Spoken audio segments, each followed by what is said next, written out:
All right, guys, we're here. We're live. Welcome to a brand new Poker Live podcast. I don't know if the quality of this is going to be the best because we are in the Bahamas at the Atlantis.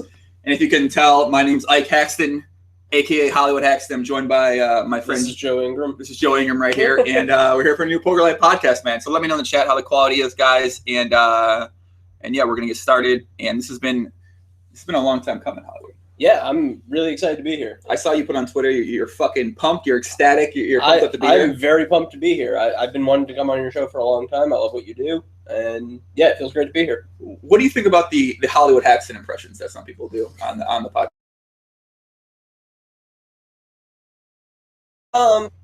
Kanu's was pretty good. Kanu's was pretty good. Kanu's was pretty good. Is mine not good? Yours is good. Because I feel like you're the I try to get the shoulders in it, you know? Yeah. Like, well, not that. I'm a little hunched. Yeah, I'm like, well, I don't know if that's quite true or not. But, I mean, I don't know. It's good. So, but yeah, guys, we are live. We're only on YouTube today. We're not on Twitch because I don't think Atlantis bandwidth supports it. And, yeah, so we haven't done a podcast in person for a while. So I'm excited that you can join me here in Atlantis here. What do you think people want to hear about first? That is a good question. What do you think? What do you think? If you were a guessing person, what would you guess? Probably the Dream Machine. Probably. No, not the Dream Machine. I mean, probably. Wait, is the Dream Machine real? Everyone. Is the Dream Machine real? Yeah, of course the Dream Machine is real. What does it look like? You know, like a magic 8-ball, right? Okay. It's like a magic 8-ball. Okay. I keep it in my lap while I'm playing. A hard spot comes up. Uh-huh. I go, Dream Machine. What should I do? Right. So. And I shake it. So you're. And it goes fold the river. So Ben 86 opens the cutoff with 48.5 big blinds. Yeah. You 3-bet the button with 52.5 big blinds. Blinds fold. He 4-bets you. Dream Machine. You shake the Dream Machine. Shake figure the Dream out Machine. Proper range to do with that spot. Are these kings good enough to continue? Exactly. Okay, that makes sense. Well, we got that out of the way, guys. We don't got to ask about the Dream Machine anymore. So it's settled. All right, let's talk about the Stars changes first. That's what everyone wants to know about. So you just resigned from Pokerstars. I did, yeah. And now we're at the PCA too. So has it been kind of weird as you just resigned from Pokerstars? I know my boy. It's been a little weird. You know, David Bazoff's here. Hole Riser's here. Yeah, I saw him on the rail during the 100K final table. Who was? Bazoff. Did he talk to you at all? No, of course not. I mean, I was playing. I just saw him walk by. Really? Lee Jones was like giving him a little tour. Mm. And there was another guy there who may or may not have been Hole Riser. I don't even know what he looks like. I'm not sure. I met him at the Isle of Man like 3 years ago. If the guy who I thought might have been Hole Riser is here, he's now sporting a big beard. Oh, I did see him then. Yeah, I know who it is then. You're right. You even talk to these guys? Don't talk to you at all? Like, because I mean, this is like Bazoff a pretty and Hole Riser, no. But it's sort of like a pretty big thing in the poker world. Like you were on the site, you resigned from the site. I feel like one of these guys will come and chat with you and be like, hey, like it was nice working with you, or thanks for working with us, thanks for representing us while you did. You know, I'm sorry things had to end, or I'm sorry you felt this type of way about things, but they haven't come up and said anything to you at all. I mean, people from Pokerstars have, but never in any of my time with the site did I talk to anyone from Amaya. What's the general sentiment from people you've been meeting out there from Pokerstars when they talk with you here? Honestly, everybody's been like really nice to me and not bitter about it. They say, you know, I respect the decision you made, and like I had a really nice chat with James Hardigan, just talking about how we would both miss working together on EPT Live. Mm-hmm. That was always a lot of fun when I was doing that, and I will miss working with those guys. All the EPT Live people were great. Mm-hmm. Yeah, I like James a lot. I like Joe Stapleton a lot, obviously. Yeah, I like Joe a lot, too. Just coming around here in the PCA. You'll be happy to know, at the final table of the 100K, Joe introduced me as Hollywood Haxton. I heard about that. People on Twitter were like, he called him Hollywood. And Andra on Twitter kept saying, your name's Action Haxton. That's your nickname. I don't remember anyone ever calling you Action Haxton. So. He says Stapes used to call me that on the big game, but I don't remember that. I missed the big game. So I guess the Stars changes for those that don't know, because I'm not sure, like, people who watch this, and so we do these in person, guys. I kind of like what someone said, how can Haxton take Joey seriously with those specs on? But like, I don't know how I can take him seriously without them. I usually look at the camera when I'm chatting these guys. I'm like, because I'm looking at the guests, so like I'm looking in your guys' eyes right now. But now the guest is in person, so like I like looking at the person when I'm chatting with them. So yeah, it's kind of tricky like to know where to look. Yeah, it's kind of like I'm a little off center to the camera. I feel like when I look at the camera, it still looks like I'm sort of looking past the camera over there. Well, we got the and your wife's watching. Shout out to your wife. She's watching. Hey, right baby. Is she watching right now, you think? I think she's probably watching right now. She's not the PCA this year? She's not at the PCA this year. She has been at the PCA many times before. This is my 10th year in a row here, and she's come for most of them. I think this is the second or third that she skipped. We've just moved from Malta to Vancouver, and there's a lot to be done getting settled in the new place. So why'd you decide to go to Vancouver from Malta? A big part of it is that the reason we decided to move to Malta in the first place after Black Friday was that we were planning on applying for permanent residence there. And they had like a particularly good program for that. And then literally like while we were on the plane on our way there, they changed the rules. Oh, really? Yeah. Basically it was, you have to show that you have enough money to support yourself and you're not going to take a job from somebody in Malta, don't have a criminal record, et cetera, et cetera. And then while we were on our way there, they added the condition of, and you also have to give us €500,000 and another 250,000 for every dependent. So what is that, like a month or two of PLO for you? Yeah, roughly, which is it's a bit much. You know, you bust Berry Sweet a few times. you take a little bit from Benedict 6, and all of a sudden you got residency requirement for Malta. Yeah. But you decided. Still seemed a bit expensive. It wasn't actually you turn money over and never get it back. It was like a deposit, and they give it back to you when you leave. It wasn't exactly permanent residence. It was like an indefinite waiver to stay. Like a security deposit sort of thing? Basically like a security deposit that you will not stay forever. And this was 2011, Eurozone crisis. Everything is kind of scary over there. Lending better part of €1 million to a European country of 500,000 people did not seem like the safest thing in the world. So we decided not to do it, and makes sense. I can understand that. Yeah. You know, I'm sure people out there watching can understand. Yeah, you know, I probably wouldn't loan Malta €1 million. Yeah, that's a good GTO decision. So now we are looking into applying for permanent residence in Canada.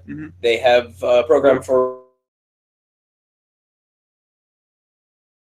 Crazy. Yeah, it looks really blurry now. Come back, camera. Come on, camera. Come back. Snap back into it. What happened? Oh, there it goes. I think we kicked the camera. Okay. Oh, I'll be more careful with that. So yeah, looking into applying for permanent residence in Canada as a professional athlete. If anybody out there has been admiring my physique so far, you can tell. Kid or what? You can tell I'm a professional athlete. Yeah, look at that shit. I mean, it's pretty hard. I know what I think, kid. I know you're spending time in the gym like that. I'm not. I mean, it's a pretty. I haven't been to the gym in about 5-6 years. I mean, it's pretty good, man. I gotta say, it's pretty good. You know, most people would think Hollywood Haxton, you know, on the computer doing dream machine simulations all day, wearing the glasses, you know, being into, well, I guess not polyamory. That's another conversation. We gotta wait till no polyamory. No, you sure? I mean, I'm not opposed to talking about it. I'm just not, in fact, polyamorous. All right, guys, I feel like we're getting off. We got whiskey here, guys. We're excited. Okay, let's get into Star Changes. So you resigned for Pokerstars, and that's a pretty big deal right now. And I guess, what are your overall thoughts? You posted on 2+2 a little bit. You posted a nice statement, and you were quiet for a while. People were pretty upset because a lot of times in the past, you were very vocal about different issues, especially this type of thing. In the past, you would have been very, you know, at the forefront of having it. If this happened in 2010, I would definitely have been talking about it. And obviously, people are upset because, you know, where's Ike? Like, why isn't Ike saying something? He's sponsored by Stars. Why is he not, you know, saying like this is his opinion about this type of thing? And then you resigned, and obviously now you've been responding to some people. You've been answering some questions, talking about it a little bit. So I guess just overall, you know, chat about your decision to resign from Stars and the overall changes that they're making. Well, I think that they're really like two different aspects to the changes that they're making. There's the general decision to, you know, reduce VIP rewards, reduce incentives for high volume, and raise the price of playing high-stakes poker online. Do I think that's necessarily the best decision for them? It looks kind of bad.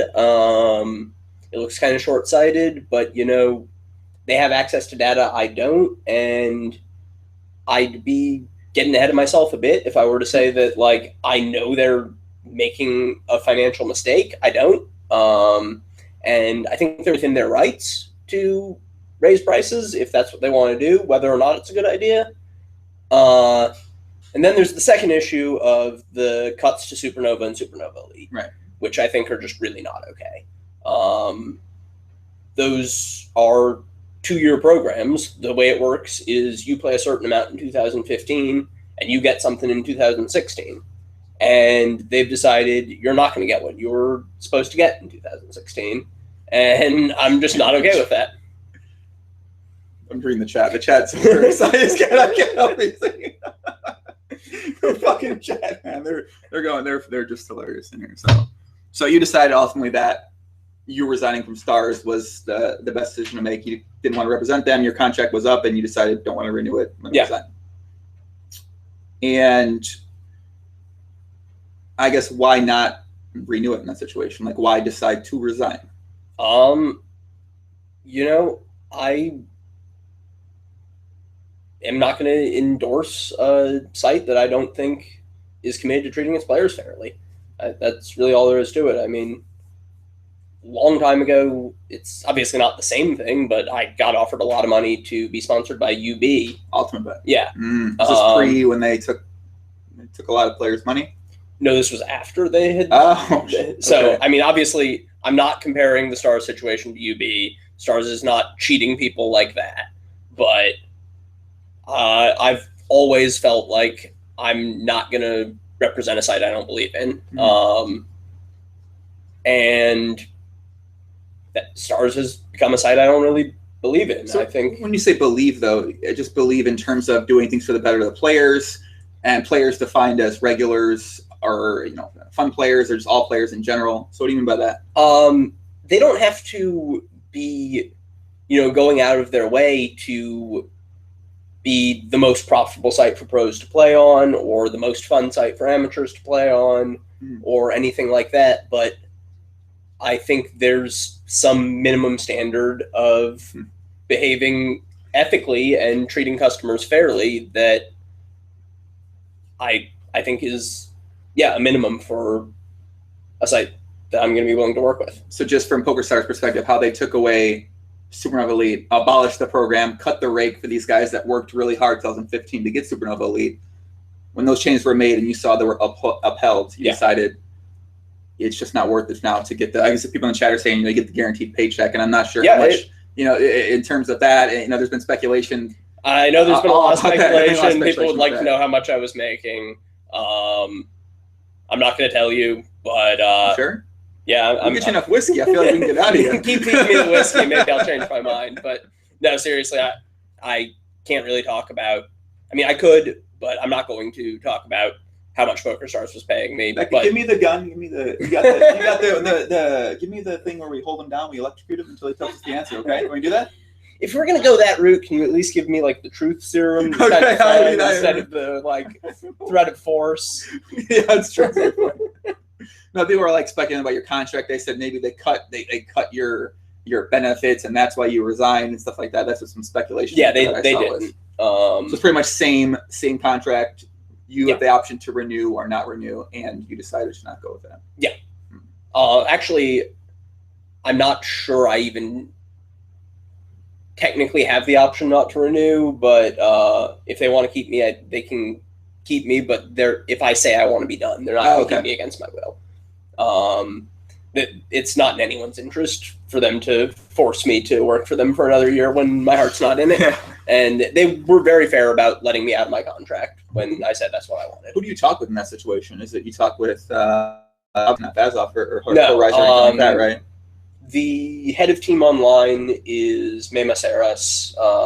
She just recently took over from Chris Jonette, both of whom were great to work with. I think she was watching the Kanu podcast. She was, yeah. I just figured out she messaged Kanu while they were. Wait, while you guys were on. How do you say his name? Kanu. I don't think so. Kanu, yeah. I was saying Kanu on the last podcast, and they said it's not Kanu, it's a Kanu. Are you sure it's not Kanu? You were saying Canoe. Oh, and they corrected you to Kanu, so and then Kanu. You started saying Kanu. Kanu. Yeah. I'm pretty sure it's Kanu. I've been calling him Kanu in the PCA to everybody now. I was like, you watched the Kanu podcast? And I'm like, fairly I love sure it. It's Kanu. didn't even know how to pronounce the name. I feel like it's a okay. It's after some footballer. Right. Kanu. Kanu, I think. Okay, not canoe or canoe, but canoe. African guy. I don't remember his first name. It has a lot of consonants in a row that don't usually go in a row in English. I'm not going to mention his name. I'm just going to say Alexander Miller. I'm just going to call him by his actual name because I don't know how to pronounce canoe and canoe. Yeah, just go with Alex. Okay, I like Alex. Alex talked about you a lot on his podcast. Yeah, I saw it. That was a good episode, and I really appreciate all the nice things he said about me. Alex is a great guy. Yeah, he seemed like he really respected you a lot, just a poker player, as a person in general, and he had a lot of goes good things to say both about ways. you. He's awesome. Yeah, I mean, he's been having success at the. I didn't really know he's been playing 25-50 for like 7 years. Oh yeah, yeah. I had good battles with him back in 2009. Wow, I just when I had him on, he told me about that. Like I knew he's been around the high stakes for a while, but I didn't know he was like a mainstay in the high stakes. I know playing 100, 200 right now. Heads up.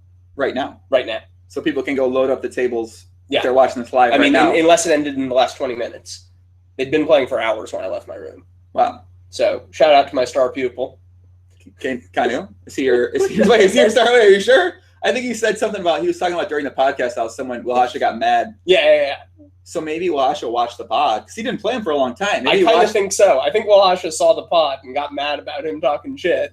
And now they're in there fighting. That would be so great. Yeah, someone in the chat on my thread said something about, Kenny's been doing well. I was like, yeah, he's been playing online recently. I guess he's been playing high stakes online. And the podcast Run Good has propelled him to, I mean, he's already been winning a lot, though. So, do you know what the podcast Run Good? I do know about the podcast Run Good. Is that why you wanted to come on the podcast? It is, yeah. I mean, you just got 4th in the 100, like, what was it, 100K? 6th in the 100K and then 4th in the 50. What? I'm on a pretty good run. I don't know. How do you do it? What's the secret? Just fold into the money.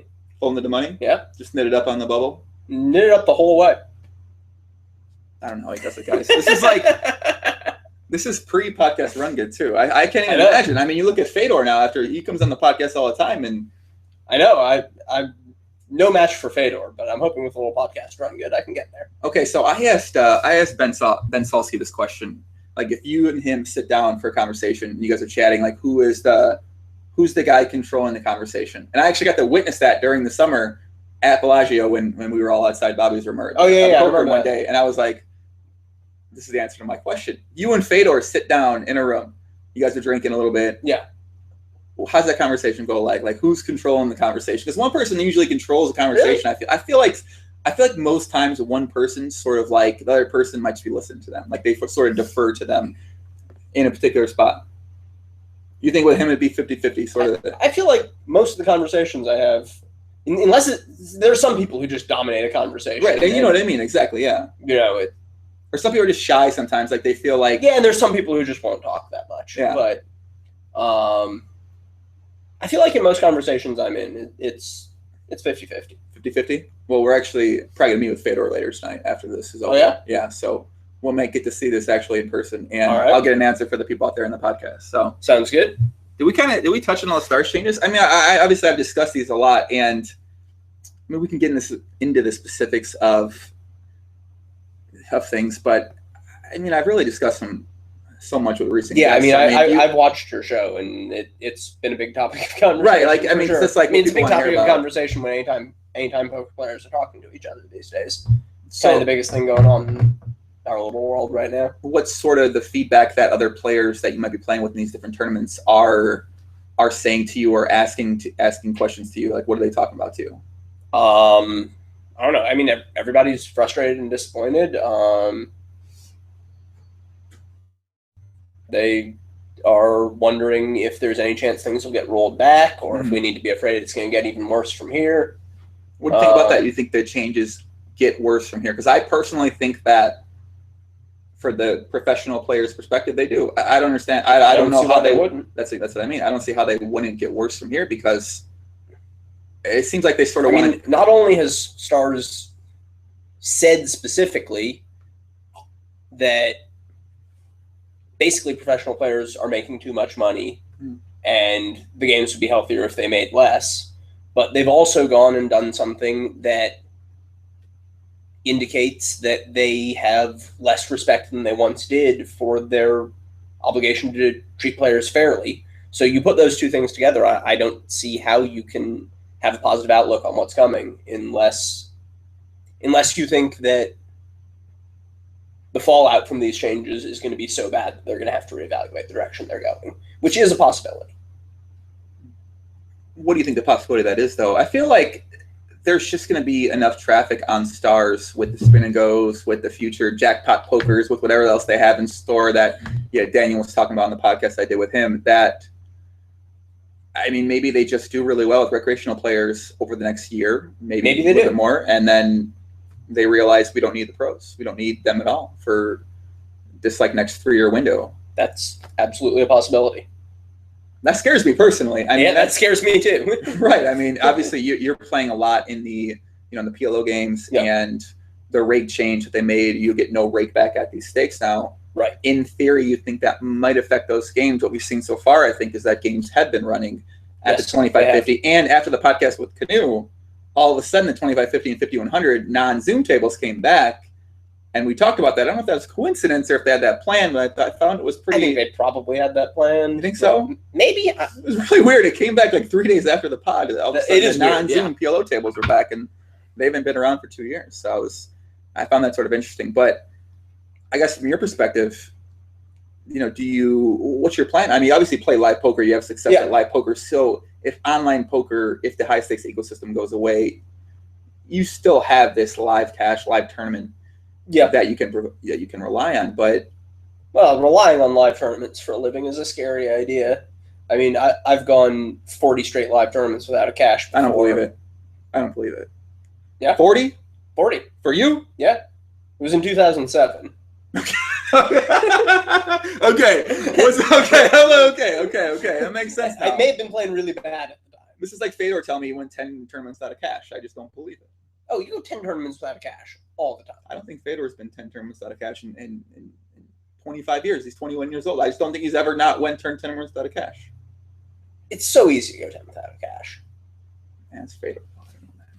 You sure? Fedor? Even Fedor? Yeah, come on. Okay, so your bet or streak was 40? Yeah. In 2007? Yeah. And now, with the Dream Machine in your pocket, the worst streak is what, 5? I don't think I've had any real bad dry spells.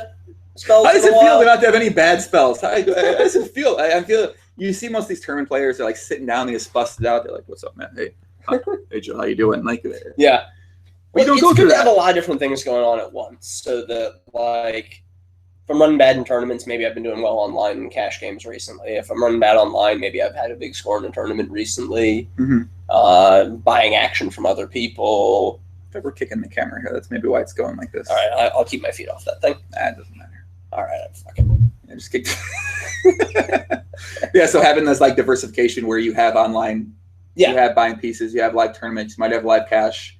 You can sort of, if one goes down, you can potentially have the others go up and offset that. Getting a lot of volume in across a bunch of different things. So really bad, really long losing streaks are a bit harder to have. Mm-hmm. Whereas if you're purely a live tournament pro and you bust your big tournament, you're like, fuck, this was a losing trip. I guess I get to play 3 more tournaments in 2 weeks. And then I'll sit around for a while, maybe play some Sundays where even if I win something, I'm not going to make up for these losses. Mm-hmm. And it must be really stressful to be relying on 100 tournaments a year or something like that for all of your income. That makes sense. I guess a lot of the high stakes tournament guys I know personally seem to be tournament players. I don't think they really offset it with live cash, online cash. I mean, obviously online cash is several of the top tournament players are playing online sit and goes. Been seeing those two worlds converge a bit more. So the online sit and goes and the live tournament players? Yeah. There's a bunch of overlap between the top guys in live tournaments and 5K sit and goes now. Really? Yeah. Who's what guys are playing those? I mean, Igor, Stevie Chidwick, Exeter, Anton Astapau, Fish 2013 is Mikhail Badziakuski. How do you know how to pronounce these names? I'm guessing. I don't know how to pronounce them. I'm sure I'm I the got worst that with wrong. pronunciations, yeah. Wait, do you know how Igor got his money? Oh, 2+2, the 2+2 thread. I love it. How did Igor Kurganov get all his money? Human trafficking. You think, is that what you heard? Yeah. I heard something else. It's not human trafficking? Yeah, I don't know. I heard he's in the mob. Well, yeah. Oh, I guess the same thing, right? Yeah. Oh. What was his specialty of choice? I mean, the children. I can't say that. What are you talking about? There's going to be a 2+2 thread now. Igor is not trafficking children. I was kidding. This is live. We can't edit this out right now, man. So wait, Igor Kurganov does not. Are you sure?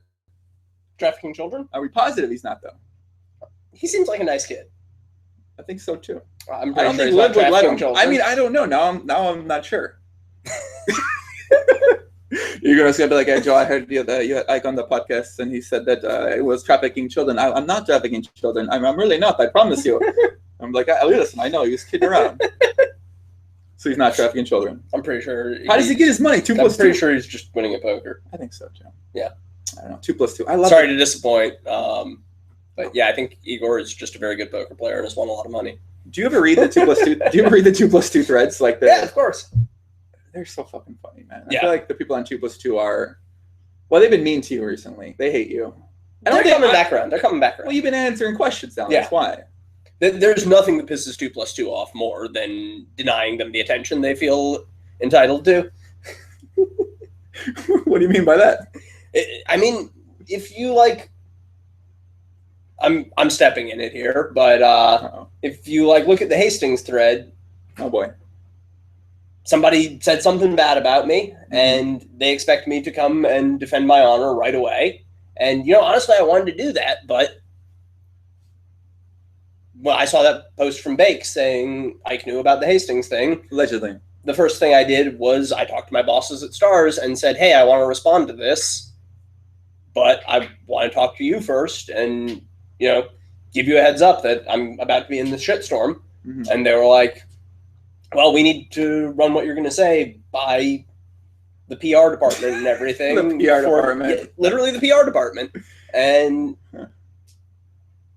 so that took like 2 weeks or whatever before I got an answer on what I'm allowed to say about it. Mm. And in that time, it goes from not that big a deal to a giant shitstorm because they feel like they deserve an answer from me and they're not getting it.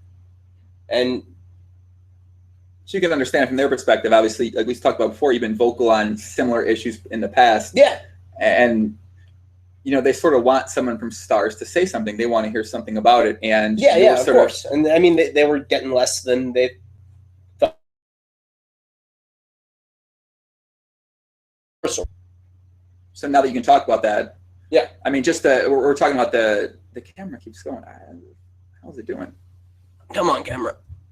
Come back. There we go. There you go. So we're talking about the the Brian Hastings situation, Hastings Gate, back earlier this year, where allegedly, we say allegedly still, he was playing the NoelHayes account, and a lot of high stakes players might have heard or knew about it. Oh, yeah. And I guess that the people, they're mad that why didn't some of the Stars pros say something to Pokerstars themselves to get and tell them this. Yeah. And I guess you posted a little bit about it, but that question right there, because there's other Stars pros that knew about it as well. I don't want to name any specific I'm not names, gonna but throw anybody under the bus. Right. I don't think it was a big secret amongst the players in the games. I don't think that's necessarily justification for There not were saying people anything. who didn't know, and that Right. isn't fair to them. Yeah, I do regret that I let that go on as it did. But also, I mean, it's not like, I think over time, over the years, this situation has happened other times, and it's not like it's not like normal to go, hey, I'm going to go tell the site on you now that I know this. It's just like, it's sort of sometimes how things go. And Right, it's a really awkward situation when somebody just voluntarily confesses to you that they're doing something they shouldn't do, that'll have really serious consequences for them if they get caught. And if somebody told me, hey, I shoplifted at the grocery store yesterday, probably not going to call the police on them. If someone told me, hey, I killed my wife and buried her in the woods, I'm probably going to tell the police. And then there's a big spectrum in between of, like, when are you going to turn somebody in because they voluntarily confess to you that they're doing something they shouldn't be doing. So I guess from the people out there in +2 land, their perspective is that since you're sponsored by stars, you have more of an obligation than normal players to let them know that. Yeah, I agree. I think I made a mistake. Yeah. But I think in retrospect, I mean, I personally find it hard to believe they didn't know. It seems I know for really a fact hard that it had been reported. Right. It seems really hard. I think there was an investigation underway before I knew about it. Mm-hmm. Talking to other people, trying to put together a chronology, looking back at it, I'm certain that it had been reported to Pokerstars before I knew about it. Which is not to say that Pokerstars has to go and close an account the first time somebody emails them and says, hey, this account doesn't seem right. Mm. Interesting. So, I mean, I feel like from Star's perspective, when they get emailed about this, it's probably accurate. It's not hard to, like, find out and be like, message some of the in the know players who there's a lot of players that Stars probably has a relationship with that are in the know and be like, hey, have you heard this? And be like, yeah. Well, part of the problem is that I think the threshold for closing an account is pretty high. I don't think that they're in the business of striking down accounts based on rumors, even if they're credible rumors, because that opens up lots of awkward situations where how many people do you need to all agree to lie to Stars before you can get a legitimate account closed? Mm-hmm. So I think they have their own standards of being able to corroborate that something is wrong with the account based on, their direct observation of how the account behaves, how money gets into and out of the account, and what games it plays, and things like that, and what IPs it shows up playing from. Mm. So I don't think they're in a huge hurry to shut down accounts just based on rumors, even if they're credible rumors. Based on allegations. Allegations, yeah. Mm-hmm. That makes sense. Yeah, I guess people are really upset about that still, though. I guess they feel like that you should have voiced some opinion. But obviously, like, I think most smart people understand that you're sponsored by Stars in that spot. You can't really come out and say something. Yeah, it was a really hard situation for me. Yeah. I guess looking back, would you have handled it differently? Would you have potentially want to quit Stars earlier? Or do you think I in don't that think spot, that was you're just in a something tough for spot? me to quit Stars over. Yeah. It's just, the sort of awkward situation that can come up when you're a sponsored pro. And especially when you're a sponsored pro and you make the mistake that I made. Yeah. It's a situation I could have avoided if I had handled it better. I mean, in retrospect, talk about handling it better. I'm not sure else what you really could have done, though. Because you can't really come out and say... I'm not going to be the guy who is going on Twitter and 2+2 and starting the witch hunt. Right. I didn't talk to anyone internally about it, and I could have. I could have at the point where it was just a rumor that I was aware of, and I could have, made an effort to push for it to be taken more seriously. Mm-hmm. So and then there was actually a really brief window where Brian had told me himself that he was playing on the account, mm-hmm. and the account was still open. And once that had happened, I could have showed them the chat transcript, and I think that would have meant the account got closed right away. It's just not like, people don't do that. Like, I mean, as much as people out there in the world are like, no, that's what you should, like, that's just not what you do. You're not like... Yeah, somebody would have to be doing something really bad for them to confess it to me and me instantly turn around and turn them in. I think people out there live in this sort of fantasy land where they're like, all right, you got to tell on that. Like, you don't tell on people that. It's just not how things work. I couldn't understand how people got, like, I came out the video right afterwards and I was like, this isn't like an uncommon situation. a lot of people know about it. I mean, the specifics of the situation were very unique in that he's told everybody, which was not very standard. But that was weird that he was going around telling everybody. I feel like, which, I mean, it just goes to show you that it's not this, like, I feel like people have it in their heads that there was some sort of conspiracy going on where all of the high stakes pros were in on it to help Brian scam other people. And that's just not what was going on. Like, he was doing something dumb and reckless in order to play in games where he wasn't necessarily even winning. And was being really reckless about it and was going to get caught.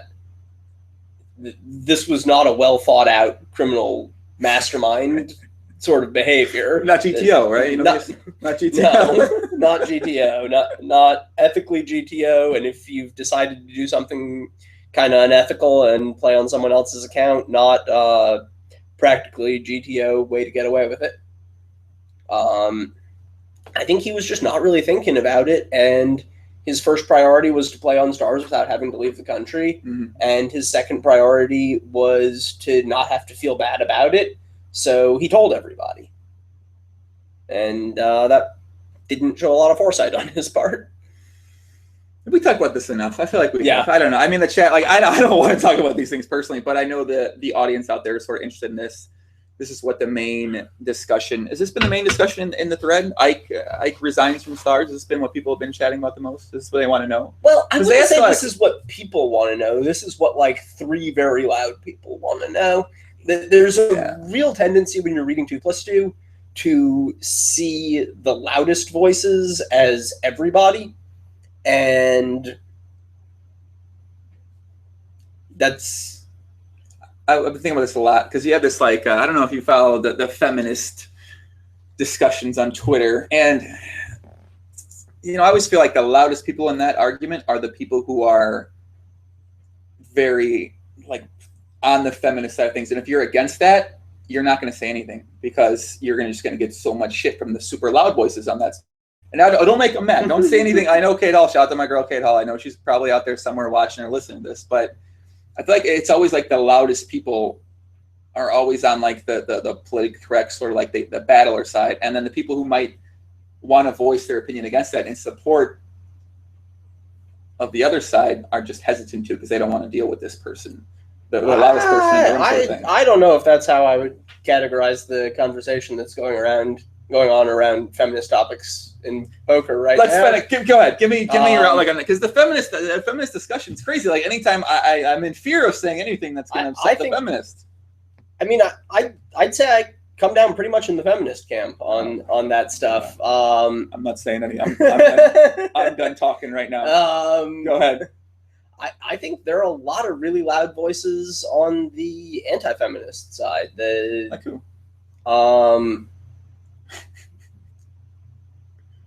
Exactly. I mean, recently, some names that have been saying some pretty obnoxious things include, like, Matt Salzberg, Jared Jaffe. These fucking guys, seriously? Come on. No, Salzberg was on the pod trolling the entire time. You can't take him seriously. But no, I mean, I don't exactly take these guys seriously, but, like, when... I always get Jared Jaffe and Jonathan Jaffe confused. Jonathan Jaffe is Iftari. Jared Jaffe is the other dude who was yelling at Kate Hall when she final tabled the WPT. Really? About how the women who are cheering for other women are the real bigots, and that all of the men should eat things out and be sure to only cheer for men. Oh, I read about that on Twitter. I think I saw that tweet he made, yeah. So, I mean, you start talking about loud and inflammatory voices in that debate. I think there's no shortage on the other side. The other side. I guess Lyman, who's always been he's sort of like I like Lyman a lot, but he's sort of this, he's trying to come up with something that's going to be controversial. He just wants to be at the center of things. And he's been pretty active in your thread as well, too. I'm not exactly sure what he's been saying about you in particular, but he's been on the Kate Hall thing as well, too. I don't know.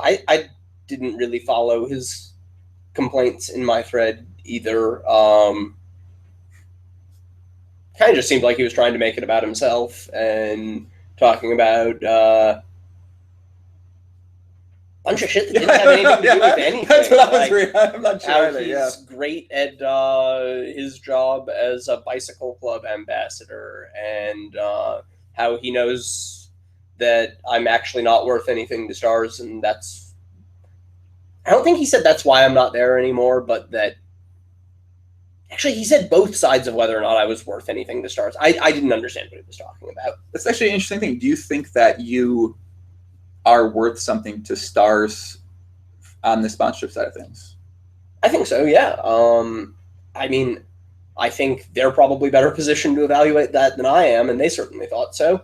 I think that having sponsored players who are successful at the game, successful professionals, lends credibility to the site and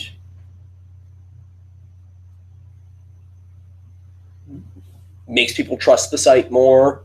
I think that it's good marketing to show people that you can be a successful professional poker player and show interesting, appealing figures there. You know, a big part of the marketing of online poker, maybe historically more than recently, has been sort of an aspirational model that you too can be one of these guys who makes it, who makes a bunch of money, lives the poker lifestyle, and having sponsored players is part of that sort of aspirational marketing. And I think that has been an effective way for sites to market. And of course people will say, but then you get people who are not net depositors. Net depositors, I love that term. Yeah. But I don't think that's necessarily true. I mean, I think almost everybody starts out a net depositor. Mm-hmm. And a lot of people will play a decent amount of poker and be good customers, even if they're thinking of themselves as aspiring to one day be professionals, or even if it's only like sort of a halfway aspiration to being a professional. If it's just like, I know this is a thing you could do and I want to test myself and see if I could be good enough to do it, even if I'm not going to quit my job and actually do it. I just want to see if I'm good enough to win at $10 no limit. And even if I am, I'm just going to keep my job. But the idea that it's possible to win, that it's possible to be a professional, gets competitive, goal-oriented people interested in playing the game. So you think when they see somebody like you, they feel like, you know, I could be like that in the future. And, you know, I wonder how, from Star's perspective, how they can gauge exactly what sponsoring someone like you or sponsoring somebody like Nano compared to sponsoring maybe a more mainstream tournament player who's this, you know, you see the American guys who have this notoriety for going deep in a couple tournaments years ago, and they've sort of been able to live off that notoriety in some form of it or another for years. Mm-hmm. And I'd be very curious to see how stars can really analyze that data and really determine how much value someone like you or someone like, you know, a Kanu brings to brings to stars compared to somebody like Chris Moneymaker or something like that in the current day. It's just kind of interesting thought. From a business marketing sort of perspective, I think it's a really hard problem. I think that the metrics to analyze it are not easy to. It's not easy to put together the data. They when they see a new sign up or somebody redepositing, they don't know why that person is doing what they're doing. I mean, they can track certain things, you know, can track, you know, what site they clicked through to get to the Pokerstars homepage, and say, you know, our banner on Poker News is doing well for us, our banner on 2+2 is doing well for us. They can see when people click on a banner on 2+2 that has my face on it versus when they click on a banner on 2+2 that has Ronaldo on it. You got him beat. You got Cristiano Ronaldo beat. I think so. Someone in the chat, my boy Jonas says, ask him what he thinks about Neymar and Cristiano Ronaldo's value as sponsored ads. I don't seem to do anything for the game. You know, a lot of that's about targeting the Brazilian market. I think Brazil is a real growth market for poker and poker stars, and I think celebrity marketing is probably a perfectly reasonable way to go after that.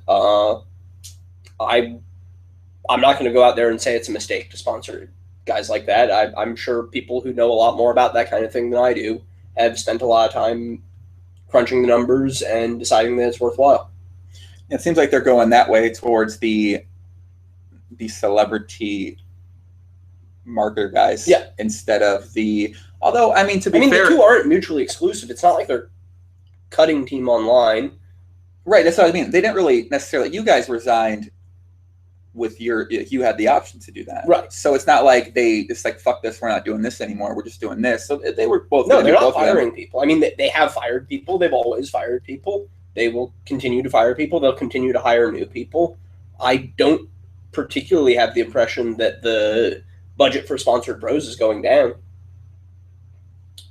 What did he say? Lifting Anonymous, are you kidding? They bring in a ton of rec players. Yeah, I feel like they have to bring in a ton of recreational players just because some recreational players might see Ronaldo or Neymar on a commercial. I'm not exactly sure what commercials are out there. And they might be like, well, I want to do that because they want to be like these guys. Yeah, these are the most famous guys in the world. Celebrity marketing is a long-established tradition. It clearly works, or companies wouldn't be spending millions of dollars to have athletes endorse their products. Did you see the screen name here? Hollywood Haxton's 12-inch hammer. I know. All right. I do a lot of carpentry. Someone has screamed Chicago Joey's huge dong, so that actually could be his brother. Hollywood Haxton's 12-inch hammer. Yeah, you said you show with Chicago Joey's. I know. It's like, do you ever go on Twitch or anything like that? Are you active in the Twitch streets? I do not have a Twitch account. I occasionally watch a Twitch stream from time to time. Watch any poker Twitch streams? I watch more Magic the Gathering Twitch streams. TJ. You don't watch any of my boy Jimmy Stapler, shout to Jimmy. You don't watch Jay Carver or anything like that? Not much. Jay Carver is great at what he does. People love him. I haven't watched his show a lot, but I've heard great things about it. When I have tuned in, I've enjoyed it. I love Jay Carver as a dude. I've had a lot of fun hanging out with him. I think he's a great guy. I know less about Jamie Staples' Twitch stuff, but people seem to love him too. So what do you think about the Twitch poker in general and Twitch helping to build these poker celebrities just from you being on Twitch? Yeah, I'm all for it. It's not something I want to do, but I mean, I'm not one of these like anti-training site, gotta keep the secret poker player knowledge, magician's code bullshit. I think it's something people want to watch. I think it's something people want to do. More power to everyone involved. It's not really my thing, but... You've never really been involved in trading sites, have you? You never made videos? I made a couple of videos for Poker Savvy way back in the day. Wow. Way How long back ago was in the that? day. That's very long ago, right? 2008, maybe into 2009. I think I might have been done by the end of 2008. You decided not worth the value. You don't want to make your players that might be in your games better. You know, what's the decision for you not making? I didn't like doing it. It took me a really long time. I'm not capable of playing poker and talking at the same time. Just cannot do it. Yeah. So I would record my session and then I would later do the voiceover, and especially back then I was not very good at doing the voiceover work. I was bad at it and a huge perfectionist about it, so it would literally take me like 6 or 8 hours to record the audio for a 1-hour video. I'd be recording like 5-minute clips at a time and then throwing them out because I didn't like them and going back and doing it again. And Jesus. Okay. So it seems a little bit obsessive. Yeah, it's like perfectionist in you, right? I'm a pretty big perfectionist. Yeah. So it was taking me a lot more time than I thought it was going to, and I was making less money than I thought I was going to.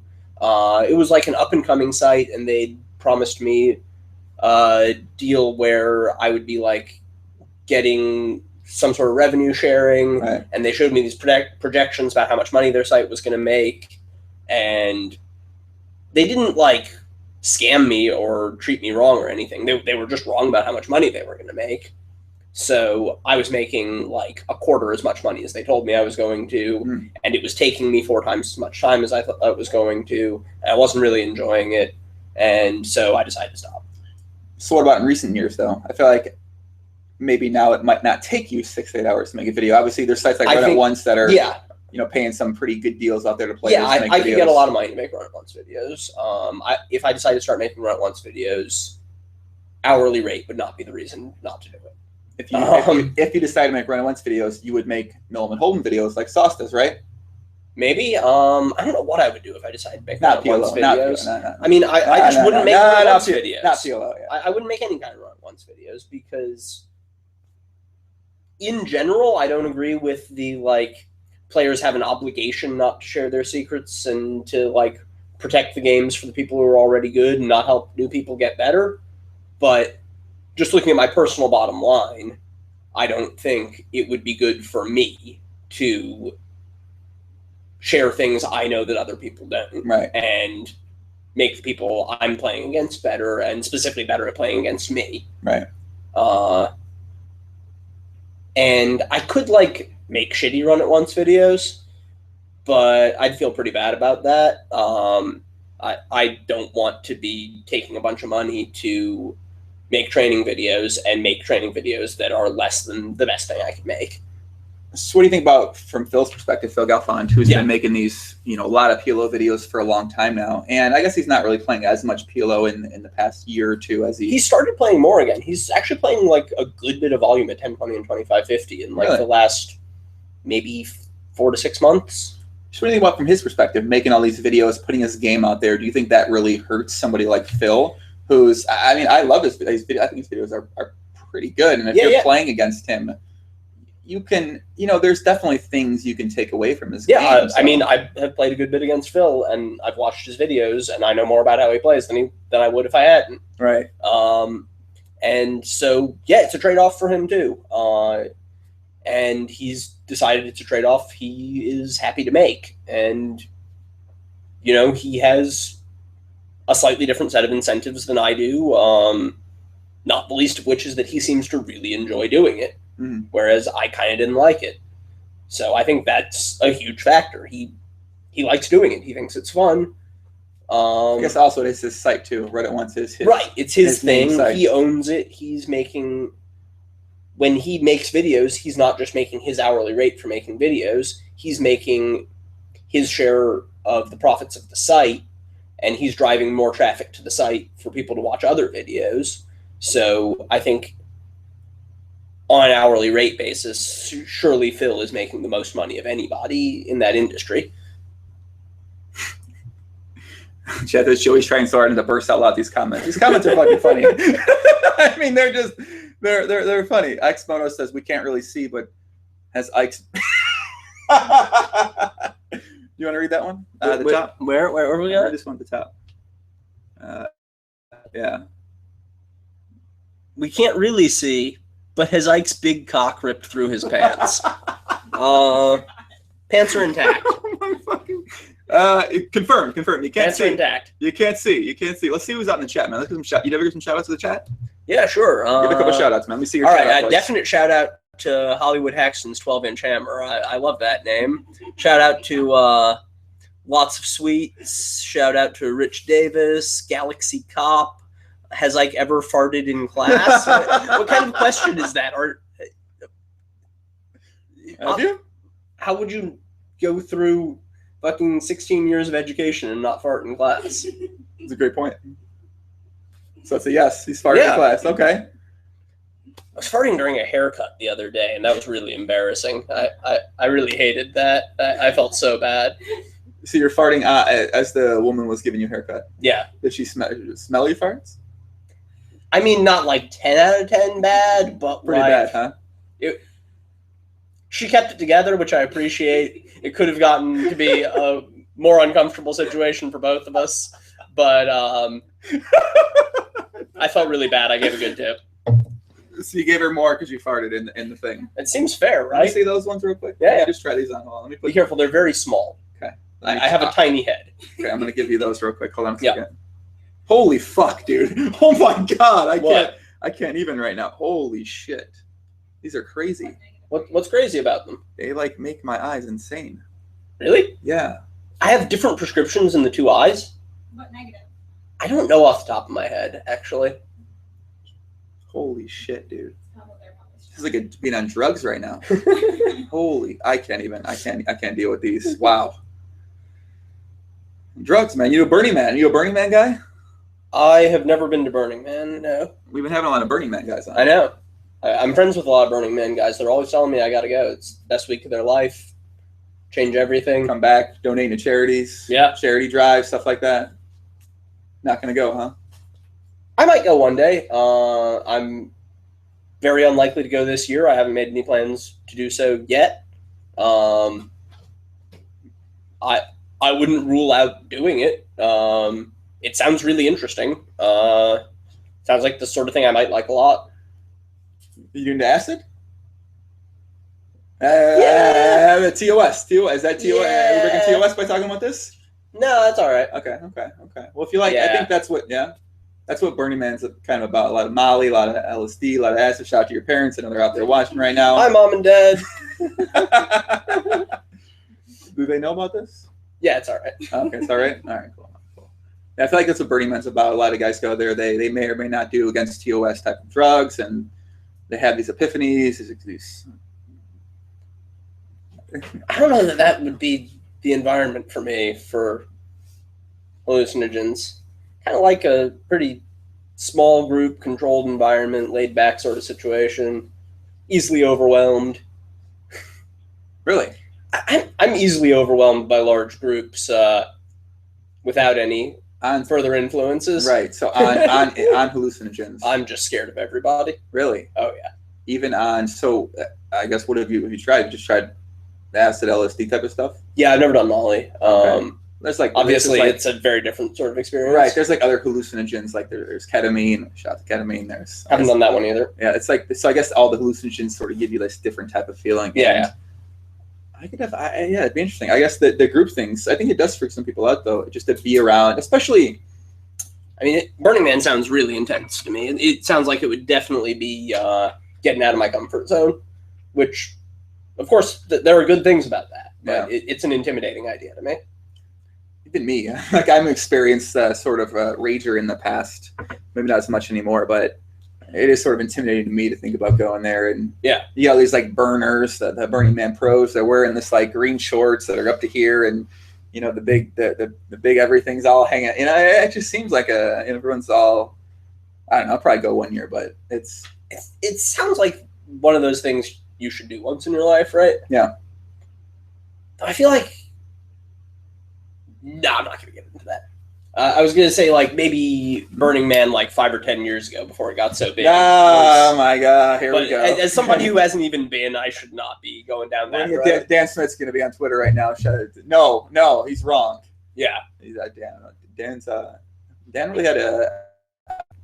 I know Dan's one of my closest friends. I know he loved it and is always trying to talk me into going. Oh, yeah. Yeah, we talked about a bunch in the pod he was on. He wrote a really blog post about that. Yeah, he was. He's kind of retired from poker now, man. The DFS, he got that DFS. He got that DFS monies, and now he's kind of done. It seems like so he's done with poker for a little bit. I don't know if he's done, but he's on a break until he hits a DFS downswing. It seems like. So I have not. It seems like that'd be something the Dream Machine could come up with an algorithm to do quite well at. I just really like.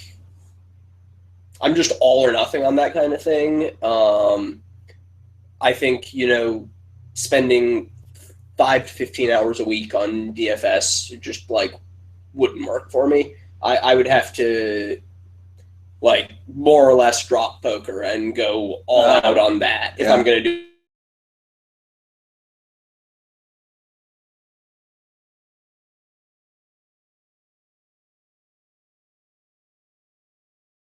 Wasn't playing any more poker, and I was like, yes, it's not going to work. I mean, there might be some more potential value in DFS, but I felt like with poker, I've been doing that for so long, and I feel like I'm already doing well. It didn't seem like a sacrifice I should make to spend so much time on DFS. Yeah, I think I'm doing well enough at poker right now that I'm not going to drop poker for that, so I'm just going to ignore it for the time being. I could see,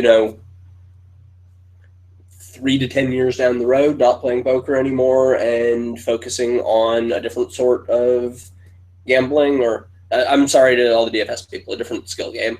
So there's some lag in the chat, so I'm just if there is any lag, if this is in bad quality, if you're watching this back 4 months from now, we are in the Bahamas right now. We're at the Pacific Pokerstars Caribbean Adventure. Hollywood has been on the final table grind this during his trip here. I've been fucking busy.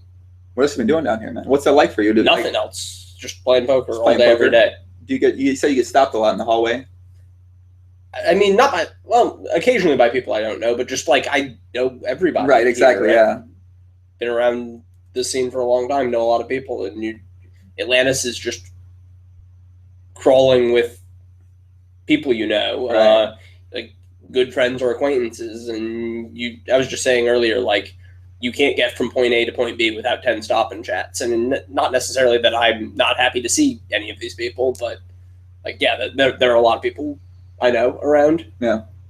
Not in like a celebrity sort of way. Like I know a lot of people. Big time Hollywood over here, guys. Time. Hey, what do you think about how the nickname Hollywood Haxton? Do you think that fits you well? I think it's hilarious. I think it's a perfect fit because of how it just does not fit me at all. I don't know, man. I feel like you're a little bit Hollywood, though. When you had the longer hair and you had the more glasses that were in this shape, right? This, with the PokerStars sponsorship, with being on TV a lot, I feel like you looked a little bit, you could have been a little bit Hollywood. I never felt very Hollywood, but maybe. You were in the Joe Rogan podcast, dude. I was on the Joe Rogan podcast. That's pretty fucking Hollywood right there, right? All right. How was that experience like, being on the Rogan podcast? Oh, man, it was awesome. Yeah. I had so much fun doing that. How do you think you were in studio for that? Yeah. Do you think his knowledge of poker was pretty new, or was it just standard in terms of how most of the general public thinks about poker? He had an interesting perspective on poker because he's been around the pool world forever, which has certain similarities, maybe more similarity to the poker world of 15, 20 years ago than the poker world of today. But like, the idea of chopping a tournament, he got that one right away. Because people chop pool tournaments all the time. Yeah. So it kind of makes sense to him, yeah. But like the play of hands, he obviously he's not a good poker player. He doesn't know much about the details of the game and like the extent to which chance plays a role in things. He was surprised that it's not all the same people at the final table of the main event every year. It sounds super fishy, yeah. He had a unique perspective on it. There was a lot of shit he didn't know at all, but some he kind of grasped. I feel like with smarter people, they grasp certain concepts, but the poker world, it's like the Amaya guys coming in, right? Poker's just, the world's so unique. Yeah. And the dynamic between players, how the stakes works. You got staking, the borrowing money. There's just so many of these little... Yeah, it's really complicated. Right. And hard to just come into poker and spend a couple hours or even 20, 40 hours learning how it all works. Yeah. We've been spending years in the game and dealing with it on a day-to-day basis. And there's still so much we don't know, right? Exactly, yeah. So I can imagine it's super hard for a lot of, even the business guys, like the Amaya guys that came in, to just really understand exactly what they're doing and how it all works, and that might affect some of the changes that they decide to make. I think it's especially hard for them because they're so likely to come in already overestimating how much they know, because they're smarter and they've been so successful in the business world, and it's easy for them to, you know, see the parts of it that they do understand and not be as open-minded as they should about what they might be missing. Though, again, I could be getting ahead of myself here. I've never talked to these guys. We're just speculating. I feel should like say I've never talked to these guys. Maybe. Wouldn't they want to talk to you, though? Like, it seems like they should want to talk to they should want to talk to the smarter people who have knowledge about these situations. They should want to talk to somebody like you about this. I think the people that they want to talk to about the sort of changes they're making and how the poker ecology works are the like data science people within the company, who, you know, to be fair to them, have a bunch of information I don't and a perspective I don't, and I bet they do have valuable insights that I wouldn't be able to give about how all this stuff works. Like both would work well, though. But I agree. I don't know. I honestly, I can't believe they wouldn't have chatted with you. Like they wouldn't like talk with you. I'm really surprised to hear that. I mean, like somebody like you. They talked to Negreanu. I think Negreanu is their poker guy. So that's just who they deal with. They don't want to. That makes. I'm honestly, I'm shocked about that. Like you're such a valuable asset to the company when you're like that's. I mean, I've talked to people who have talked to Bazoff. I'm like 1 degree removed from having talked to Bazoff. He may have heard what I think about things, or he may not know who I am. I have no idea. Never know. I have absolutely no idea. It's possible that David Bazoff has read long Skype transcripts of what I have to say about things, and it's possible he literally wouldn't recognize my name. What if you had to bet on one? Which one would you think? I would guess he probably closer to the former, but probably has not read cover to cover Skype transcripts of what I've said to other people at Stars about things. I would guess he does know my name.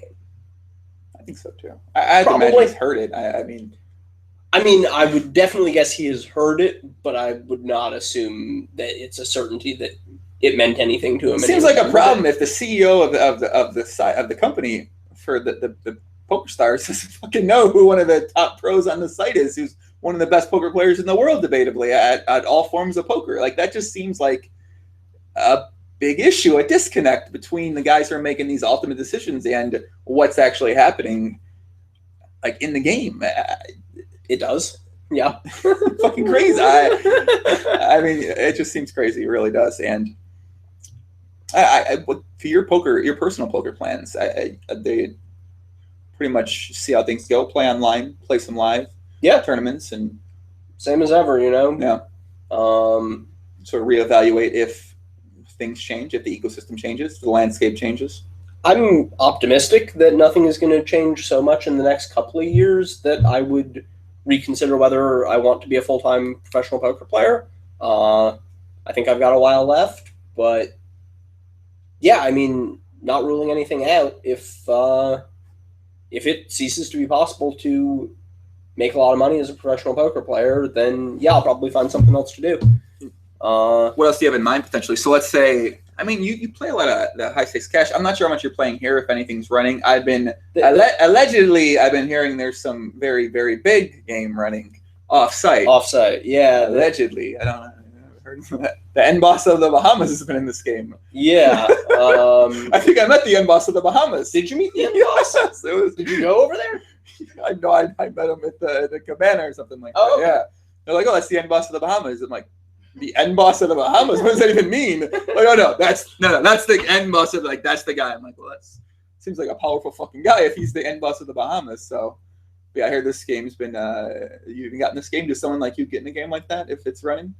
I think I would have a shot if I started, working the relevant connections, giving pieces to the people with the access. Yeah, I've gotten in big private games before on a couple of occasions. Mm-hmm. I don't think it would be impossible for me to play in that game. I feel like they wouldn't want you in the game. Hollywood Haxton. They don't want Hollywood Haxton in the goddamn game. You never know what people's motivations are for who they want in the game. So sometimes they want to play with the best players. For sure. I mean, you're a pretty sociable guy too. I can't imagine if you're in a game like that, like you understand, you don't want to be sitting there and not saying anything. You're probably going to be chatting it up. Yeah, I historically think I've gotten along pretty well with amateurs in high stakes games. Yeah. I've heard some stories about you getting pretty drunk in different occasions. I hear you're. I don't want to talk about these in the pod, kid, but I've heard there's some interesting stories floating around about you, drinking a little bit at different occasions and having a pretty good time. And some people might not expect that. Like they think Hollywood Haxton's got the dream machine. He's doing calculations 27 hours a day, got the glasses on, figuring out how to make an extra, 100 big blinds for a BP per 100 at PLO. But there was one point at which the highest stakes I'd ever played, I was they put about 3 bottles of wine in me in that game. How'd this come out for you? You won. You probably won. I'm assuming you won. I did actually win that night. Okay. In Australia a couple years back, I got invited to play in a private game upstairs in the Crown in the VIP gaming suite that some of the Macau guys had rented out.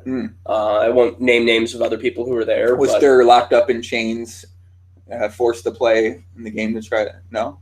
Was Tom Dwan? Tom Dwan was actually in a cage in the corner all night. They didn't let him out. Was he locked in the cage in the corner the entire night? The Macau guys didn't let him out? He was eating from a dog bowl. He was in a cage in the corner. Yeah. It was sad. I'm surprised they brought him in there. Yeah. Maybe he's like a pet. He's the Macau. Yeah, right. I heard he's like locked in the Manila dungeon, allegedly. That's what I heard. I don't know. I mean, I said I wasn't going to name names. Tom Dwan wasn't really in a cage. Oh my gosh. Whatever. Fine. It's okay. Yeah. Did you see the recent Durr video where he did for the Manila 200K advertisement? Yeah. He looked sleepy. Look, he was being locked in the dungeon. He just looked sleepy. He looked like he needed a nap. I agree. I miss him, man. I miss him being in my life, like just being a. Were you friends with him? No, I didn't. He was no, not back in the day. A mortal like us when he when he wasn't in the only in Asia all full time, basically. Yeah. No, not really. I mean, were you friends with him before too? No. You guys played high stakes. Yeah, I mean, I've been playing poker with Tom since 2007, 2008, mainly online, though we've crossed paths in the live world as well. Yeah. What do you think's happened with him over there in these games? I legitimately have no idea. Right, and I think that's like one of the biggest poker mysteries is just like what... He is definitely still playing in the biggest games in the world. He's still over there doing that. Yeah, it's... Still too busy to play Jungle, man. That's a conversation topic for... I feel like everything's been said about the Jungle Man Challenge. It's still the Jungle Man Challenge.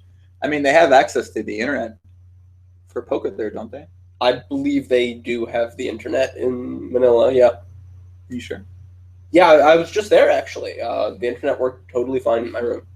It's weird why the challenge wouldn't have taken place by now, then, right? It is sort of weird. In Jungle Man's position, if you were in his position, like, what could you even do in that spot? I mean, what? I have no idea. You can't force him to play the challenge, I suppose, but... No. If you thought about being, maybe you have, like, being staked, backed by some of these Macau guys, some of the billionaire businessmen from those spots. I mean, when I played really big in games with the Macau guys, I did give a piece to people in that scene, yeah. Yeah. I mean, it's so big, it's difficult to take all of yourself to begin with. And what kind of stakes are they playing over there, for, like, USD-wise? The smallest I've ever played with that group is 10K, 20K Hong Kong, which is like 2,400 US. I've played as big as 50K, 100K Hong Kong. Seems like a pretty big game. Yeah, it's a big game. It's no skin off my back to give some shares to people who get me in there. Yeah, it's fine. It's fine. Take a. You want no? Oh, all right. You can have it. You can have a little piece. That's fine. I mean, yeah. Fuck, man. I mean, how do you?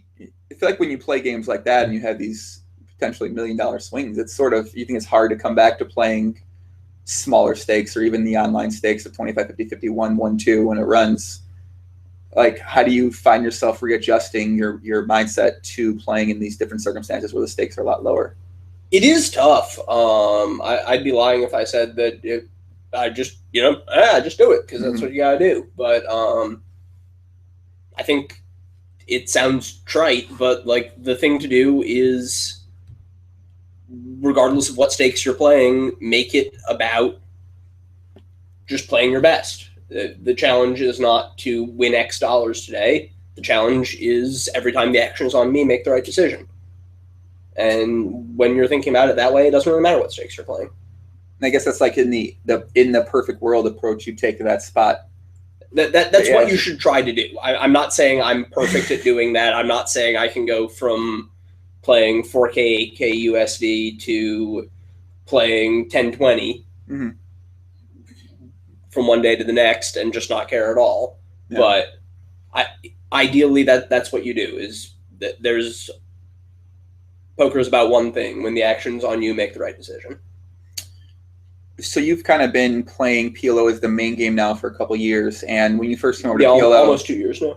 When you first came to PLO, a lot of people were saying, how's it going to pick it up? And it seemed like you picked it up pretty fast. Like I remember last year, I did like these high stakes PLO awards, and your graph was sort of like most improved. Yeah. It was like sort of there. Boom! It was like up 425K. I was like, fuck, man.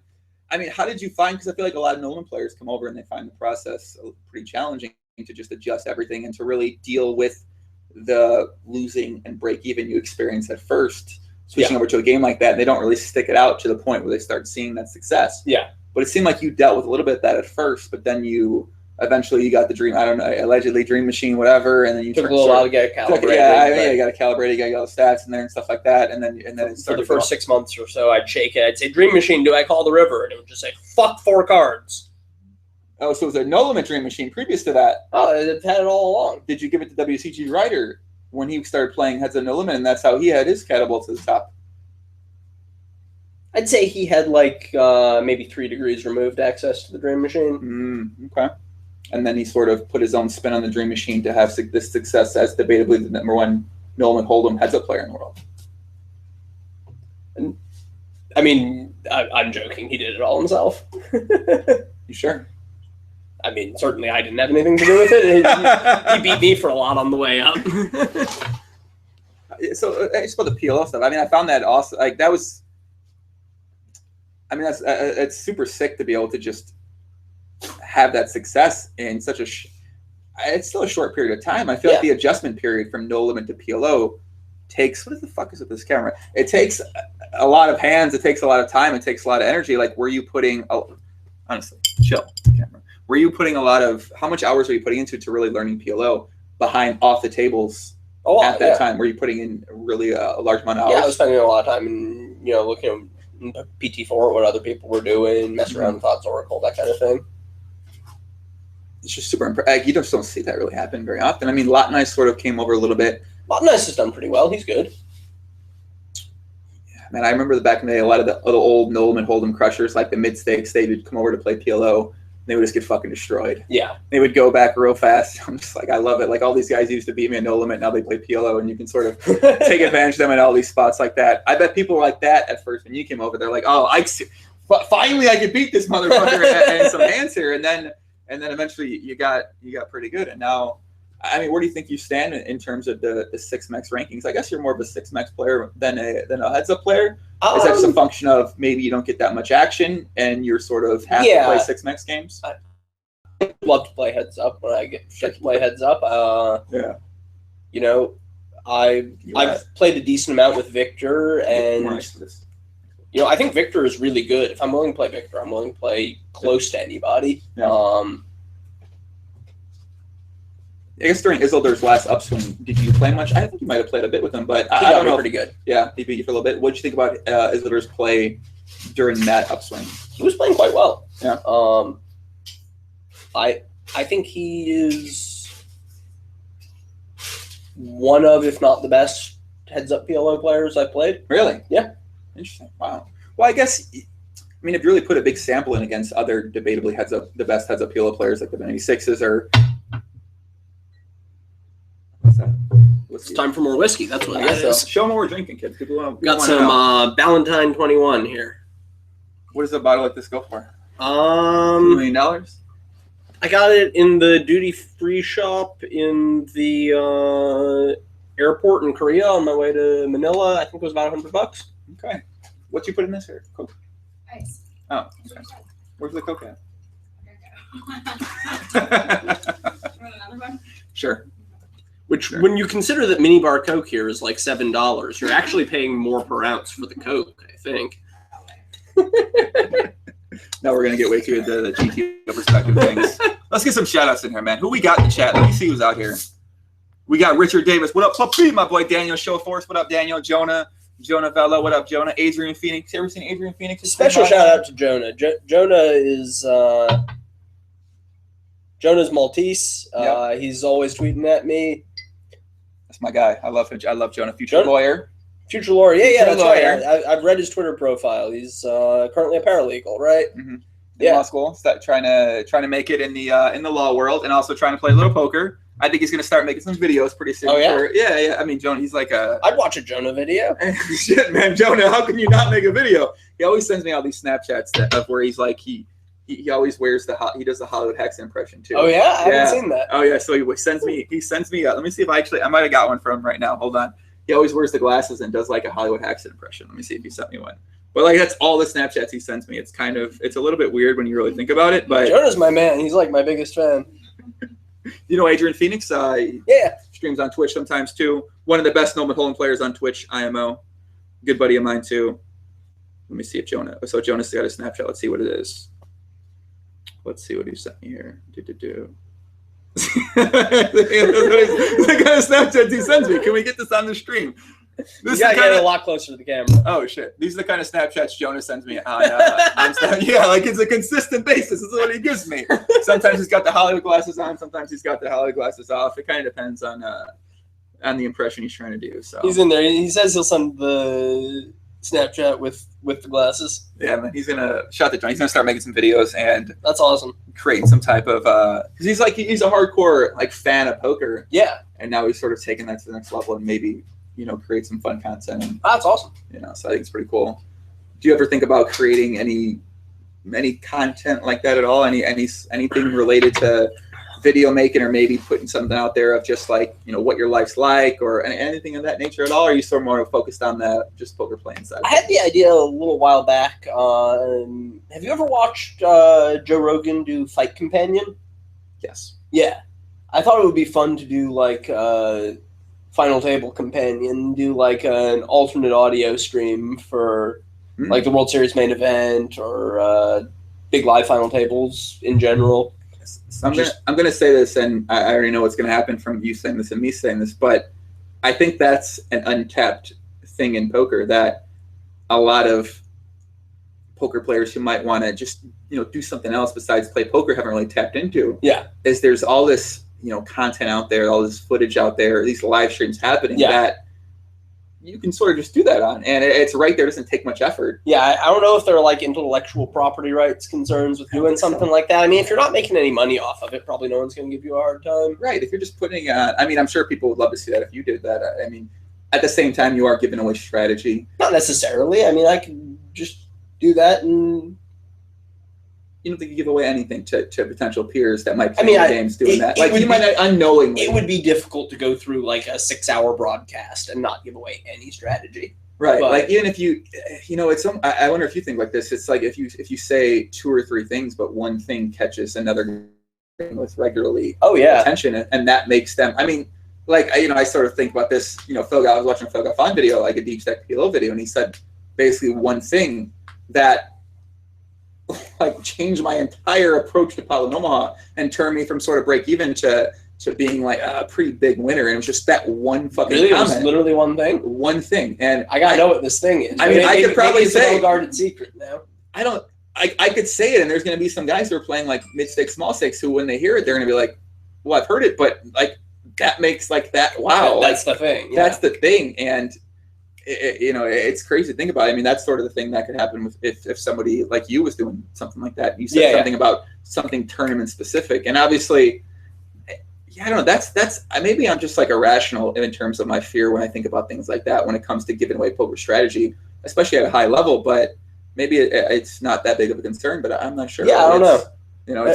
I just want to give a quick fuck you to T Nugs, who's hating on my shoes. Says plays nosebleeds in Macau, but wears the shoes of a I think these shoes are kind of dope, actually. These don't know. are $600 shoes. Yeah, I think these shoes are kind of dope. I don't know. I saw them the other day. I saw them the other day. I mean, I got the Pradas up here, right here, but I saw these. I was like, these are pretty dope, man. I kind of like these. So I think you can tell he's a fashion newbie when he says something like that. Let me see, like, what are the? It's got like the. Yeah, I mean, people see like the paint, like yeah, but I mean that's. Yeah, people see these and ask me if I've been painting my house. I mean, you look like a painter kid. Yeah, you got the shades on and everything like that. So, are you big into fashion? Are you the fashion guy? I wouldn't say I'm big into fashion. My wife is big into fashion. Is she? Yeah. What's her name? Zoe. Zoe. Shout out to Zoe. Shout out to Zoe. If you look at the Ike wardrobe of today compared to the Hollywood Haxton wardrobe of today. You're talking about okay, Hollywood Haxton. Okay. Compared to Ike Haxton, freshman computer science student of 10 years ago, 12 years. How long ago was I a freshman in college? Way too long. 12 years ago. The black Gap jeans and New Balance sneakers every day. I'd say there's been some change over the years, and Zoe deserves a lot of credit for that. So Zoe's been instrumental in this fashion change, huh? Yeah. Is she big into fashion herself? Yeah. What does it take for fucking camera? It tilts me. It's so hard. What does it take for a woman to woo a guy like you and to end up like that's your girl? Like how does I'm always curious, like when I meet the best of the best at poker and really smart people, like how did that person they met, like how did they decide that's the person for me? Like what did she do that was just like that's it, like I love that? That's a tough question. Not because there's any shortage of things that I love about Zoe, but what was like the thing that cemented it? I don't know. We just like have the same sense of humor, really connect on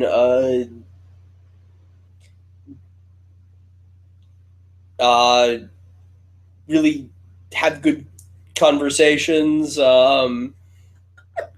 Dion Blaster also nailed it. That can't be it. She had a good blowjob. That can't be it. A lot of girls give a good blowjob. I mean, it can't be the only thing, No, certainly not the only thing. It can't be the only thing, yeah.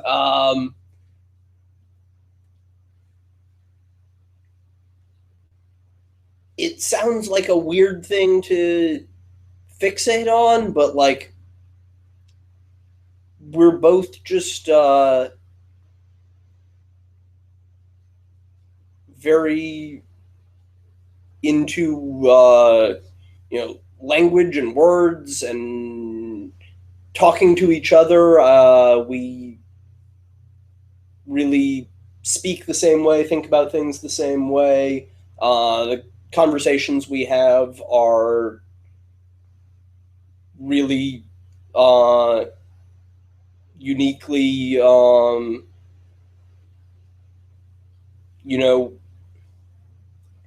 well matched. We communicate incredibly I got a good well. I got the GTO question to put the Dream Machine into overdrive here, man. I like this. This is good. Okay. This is good. This is the kind of... It's a hard question. And then, I mean, that's a lot of what I'm saying about, like, how we talk to each other is, early on in the relationship, the things that we connected over. But then, as time has gone by, she's been incredible at supporting me as a professional poker player, supporting me in my career. I think that's really hard on... Got to be, right? The partner of a poker player. There's so much traveling, you know, the swings. Traveling, swings, schedule. Weird ass schedule. I mean, so many times, like, my day ends with Zoe waking up and us saying hi to each other real quick and me going to bed. Yeah. And it's blurriness, honest to God, man. It takes a special person to be understanding about that for sure. I agree. I think it takes I mean, I would just imagine somebody like you probably enjoy having these you probably enjoy having conversations where you want your partner to get you. Yeah. And yeah, she's so smart. Yeah. And there's no way I could be with someone who wasn't. Right. I just imagine like there'd be so many people you'd meet and you'd have a conversation with, you'd be like, okay. Yeah, you know what I mean? Like, it's just like, I mean, not to be not to be like a mean way, not like a rude way or anything like that, but I actually think it's, you know, really important to you know, understand the different sorts of intelligence and the interesting things that people who are not necessarily, you know,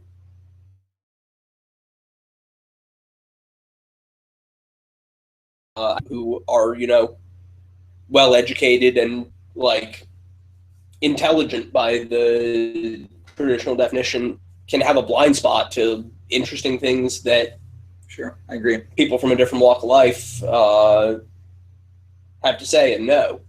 But yeah, in terms of partner, yeah, I think there's no way that I could be with somebody who, you know, didn't have the same way of thinking about things and same style of communication and all that I do.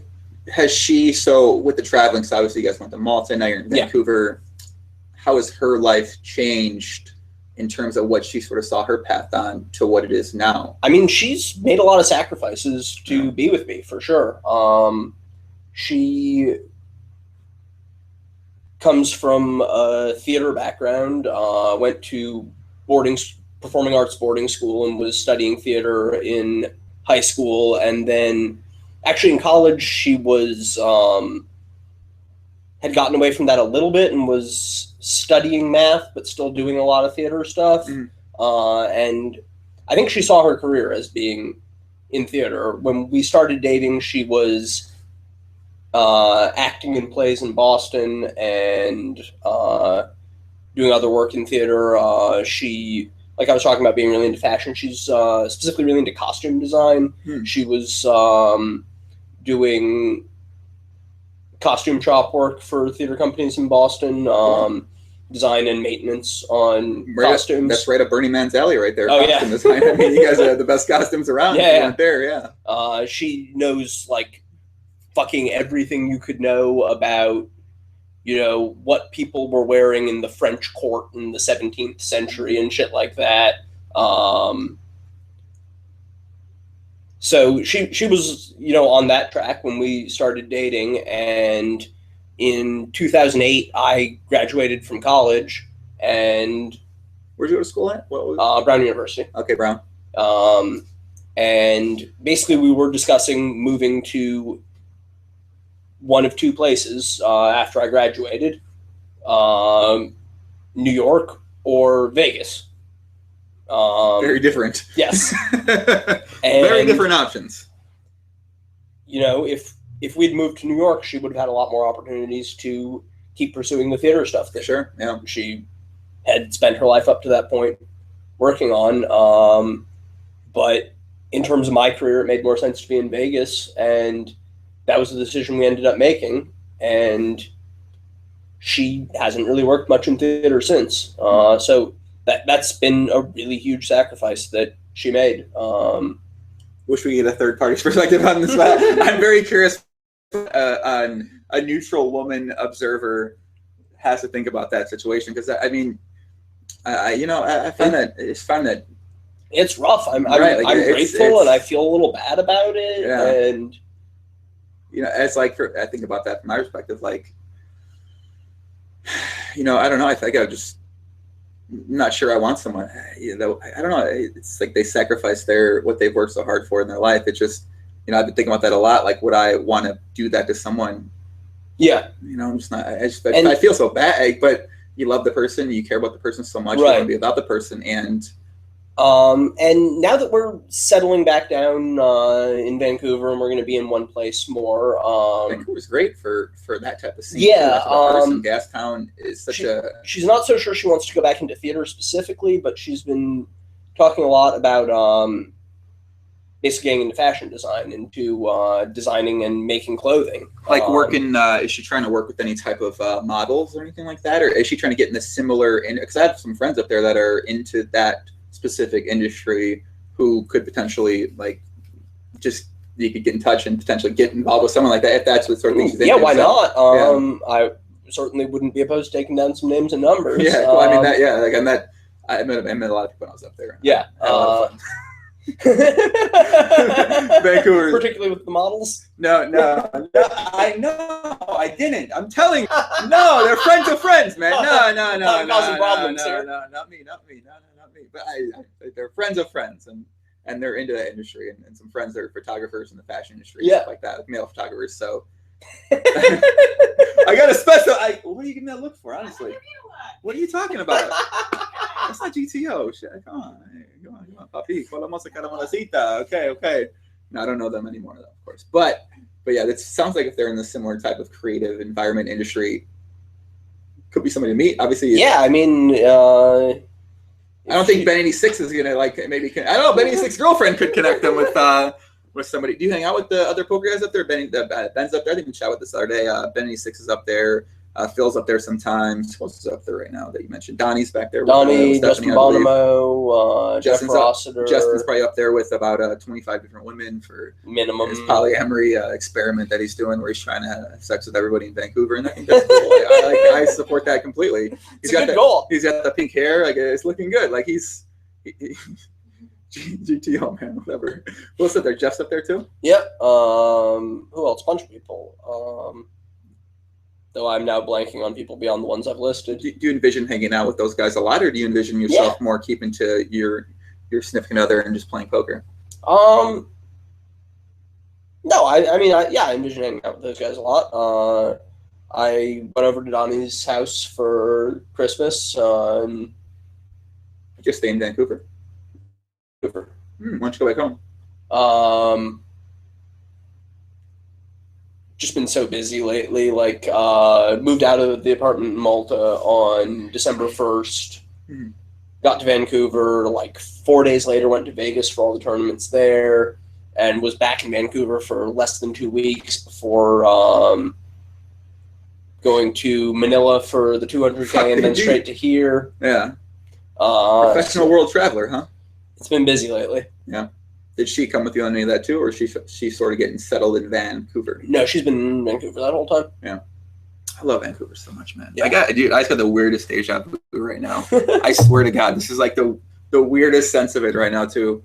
Richard Davis said, "Did the lucky quarter help that you got from Joe McKeon?" Yeah, of course. In final table, 2 events, right? I haven't taken it out of my pocket. It's right fucking here. So you got this from Joe McKeon, the champ this year. Joe denies that this is his quarter. Oh. But I'm not buying it. So where did you find it? At the Aria somewhere, right? Well, yeah, what happened was we were playing 25K at the Aria, and there was a redraw for the final table. And I'd already noticed this quarter was sitting on the felt in front of Joe, like sort of tucked under the rail. You know how people will jam a chip under the rail and lock up a seat. Right. The quarter was just like jammed under the rail in front of Joe. I got moved to the seat.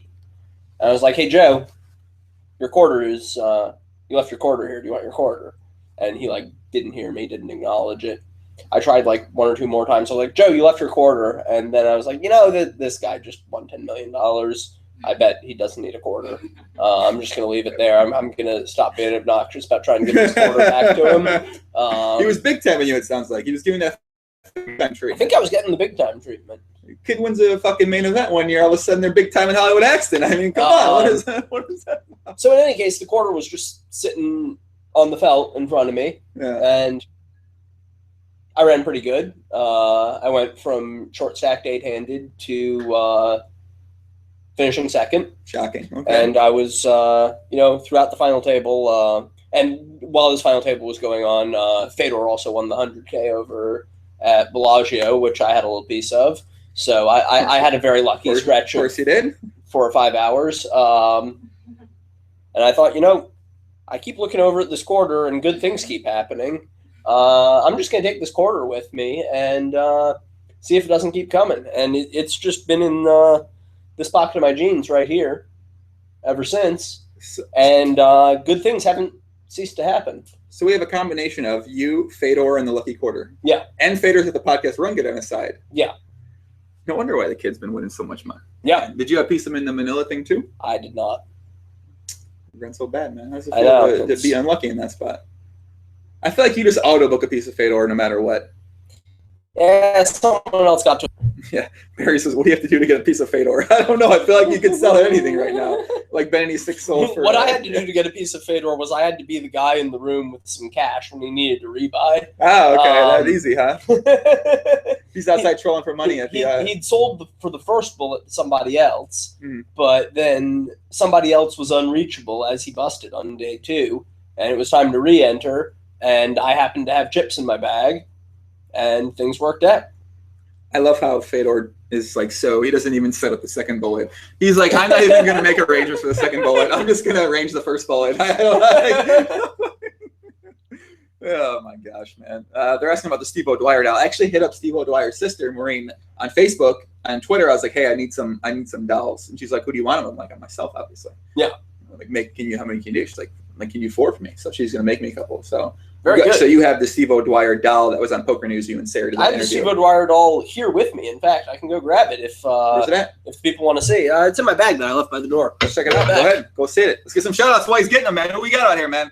We got my boy Zach in the chat. What's up, Zach? What's up, Monte? Tommy Guns, Barry D, Bert Janish, Dizzy G. What up, kid? Tim Walter. If Ike was to spoon in bed with Fedor, would he be the big spoon or the little spoon? I think he'd be the big spoon, personally. What do you think? I mean, based on size, you'd have to say that, but really, I'm a little spoon kind of guy.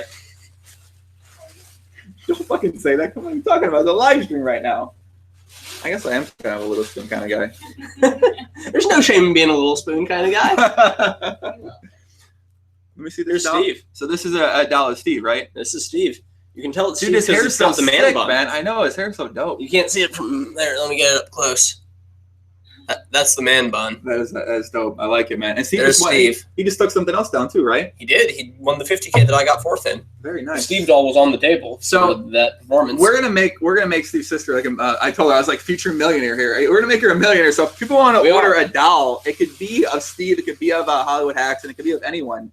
I'm excited to see the first run of Ike dolls for sure. I want an Ike doll too, personally, because I can keep it in the background on the podcast. Here for sure. We can hit up his sister on Twitter. What's her Steve? What's her? I can pull it up. We get her official Twitter. We want to get her some business out here, man.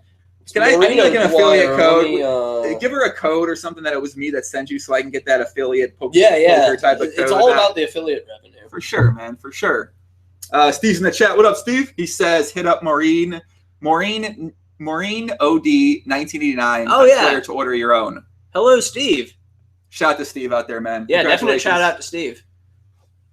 Yeah, hit up his sister, man. Get just these dolls. She can retire from whatever she's doing and just be a professional doll creator and advertise on the podcast and on Poker News. And that's awesome. I would love for that to happen. Yeah, it's like you're gonna get a lot of doll requests now if Hollywood Haxton shows your doll off. If he says it's GTO, it's GTO. Yeah. Just plug like 2 things here for people out there. Just give someone a stimulus package right now. It could be anything related. Oh man, like I wasn't prepared for this. Benny 6 plugged the book, the Shantaram book, and I'm pretty sure Shantaram sales went up like 300%. Shantaram was selling a lot already, but let me give Ben 300%. Let me give my boy Ben a little bit of credit. I like Ben. I want to give Ben some. I'm trying to make Ben feel good. I mean, Ben already feels probably pretty good. He's got the hot girlfriend or nice girlfriend. If I were Ben, I'd feel pretty good about my life. I would too, man. I know. I was chatting with Ben the other day, and I remember when he met his girl, I asked him, I was like, "Tell me about her." And he told me, "Look, I met my friend, my chess partner here," and he was like, "Tell me about her." And I gave him the answer, and he was like, "Holy shit, that was the most because I gave him this super GTO type of in-depth answer." He was like, "Holy fuck, dude! I don't think he expected me to say something like that about one specific partner." So I don't know. It was good. You want to read it? Yeah. It was good. You gotta ask Ben. We'll get Ben on the pod. You can ask Ben about it. You seen the Ben 86 any of those pods with him? Yeah. Those are good. Yeah, he's awesome. I think we're trying to say like that the uber high stakes guys, like him, Sauce, and Kaku Kanu are was like the coolest guys to have on, man. You think that these super smart guys who've had the success at poker, playing a lot of online, it would be maybe some awkwardness, but Basement dwellers. I didn't say it, but It's okay. I'm a candidate basement dweller myself. I don't think can so, say though, it. man. I mean, but I don't think so at all. It seems like these guys are pretty just No, they're actually not. really cool guys, and I'm not sure if they're like that with everybody, but it seems like when I'm chatting with them, it's Whenever I met the guys who I've played 100,000 hands with online at high stakes, they're always right. You have this sort of really interesting people who I'm always excited to meet. Right, and you think about a PLO perspective. Like, there's not many guys that really play 5-10 plus in the world in any form. So when you meet another guy who plays high stakes PLO, for instance, you have this sort of like you're both psychotic. You like PLO. You like listen, guys. If you don't play PLO, you gotta give it PLO an endorsement right now for us. Can you do something like that? Can you tell people why they should play PLO? You get 4 cards. This many. 4 cards. 4 cards. What can you do with the 4 sounds cards? like it would be twice as good as 2 cards, but it's actually 16 times as good. Right. It's so fun. It's an exponential increase, not linear. So many flush draws, so many 2 pairs, so many sets, so many aces. Aces. You just get aces all the time. Kings. I mean, it's wild. You get kings and you don't even get excited. I know. It's it makes kings bad for you. Yeah. I mean, how can people? It's been great for my live no limit game because now when I'm playing a tournament, you don't get excited. I look down at pocket kings and my heart rate doesn't even go up. You see aces, you're like, I mean, I might lose here. What are the 2 cards? I hope I can get it all in free. Right? Yeah. You don't want to see the flop and have to make a check fold, right? No, that makes sense completely for sure. I love PLO. Do you like PLO more than No Limit? You don't answer if it's no. It's close. There are things I love about both games. For a live cash game, no contest. Live so much better than live cash No Limit. Even with the games are fucking insane. Right. The No Limit games are like people are 7 guys who play pretty damn good. Do they have the iPads and hoodies there too? Yeah. Okay. Yeah, I don't like that. I've never 7 guys who play pretty damn good, and the fish is some dude who's been playing No Limit for 15 years. The fun player. And is there to crush souls. It might usually not work out, but he's trying. Yeah. Nice to this guy right now. Okay. In PLO, there's probably a guy at the table who just wants to get in and run out some boards. The players are insane. Yeah. The best games I've ever experienced in my life have been live PLO. Or I'm sitting there and I can't understand what's happening. How can last summer I spent 6 weeks camped out in the Bellagio playing the biggest PLO game that ran. Yeah, and I will never not do that again.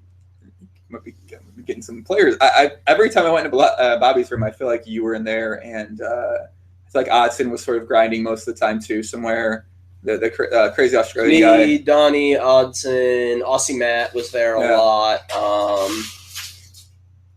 I think I saw Chow Ren, Mikael Thuritz in there. He was in occasionally. Pretty good amount. He was playing the big mixed game more often than he was playing the PLO if he was in there.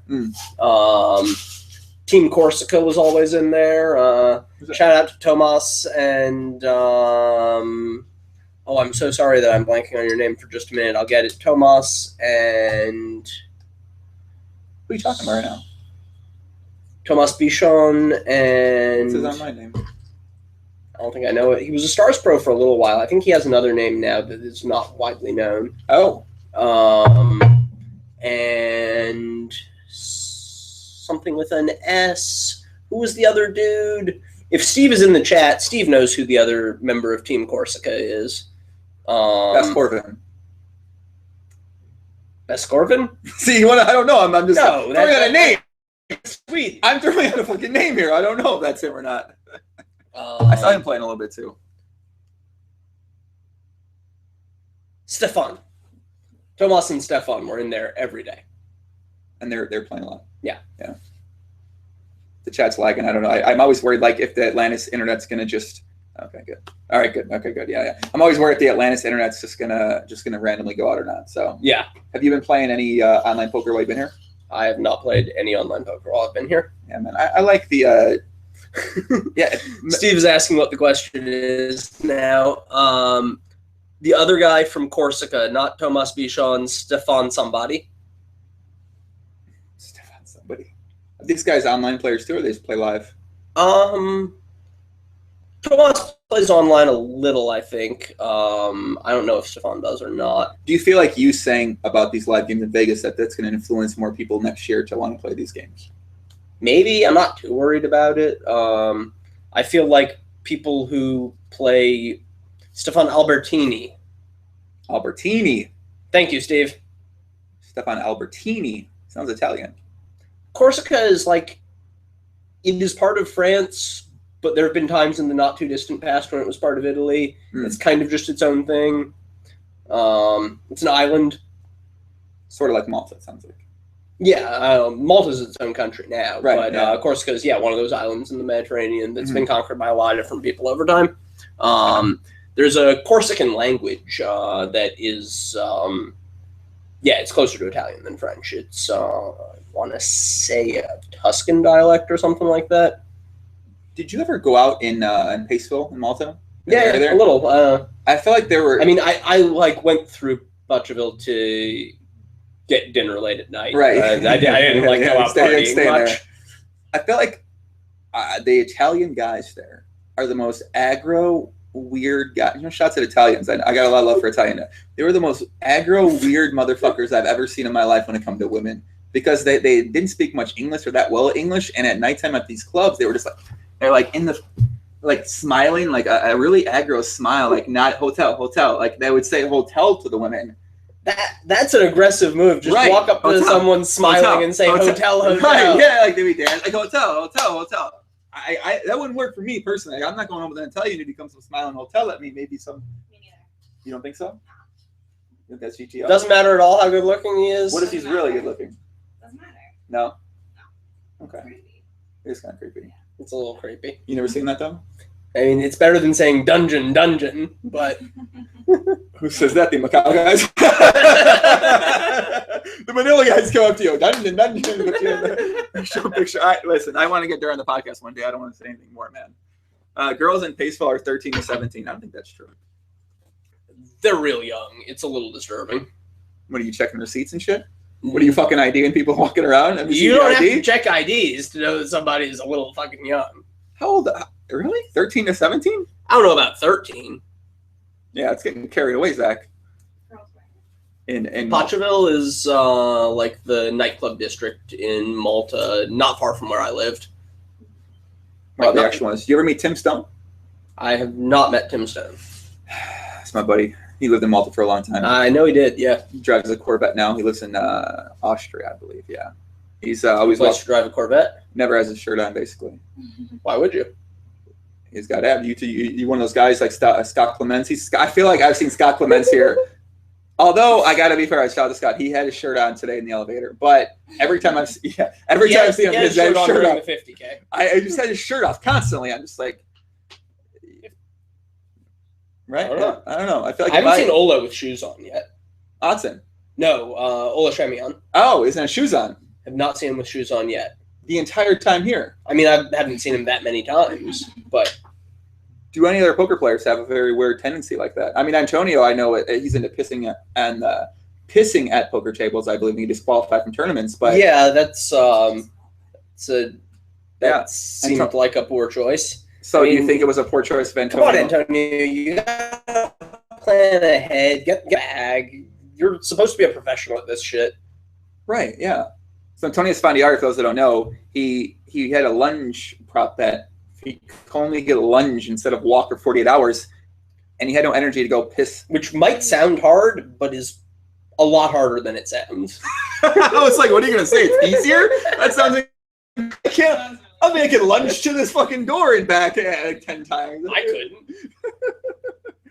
I can't imagine lunging for 48 hours straight. I mean, that's just... Seemed like... But he couldn't go to the bathroom, so he pissed, allegedly. I don't think this is That's alleged. No, he actually did. He was definitely disqualified from the tournament, and I haven't heard another explanation. So Tony Sawyer pissed in a bottle at the poker table. Bottle is alleged. He used the word bucket. A bucket. Where do you get a bucket? Where do you get a bucket from?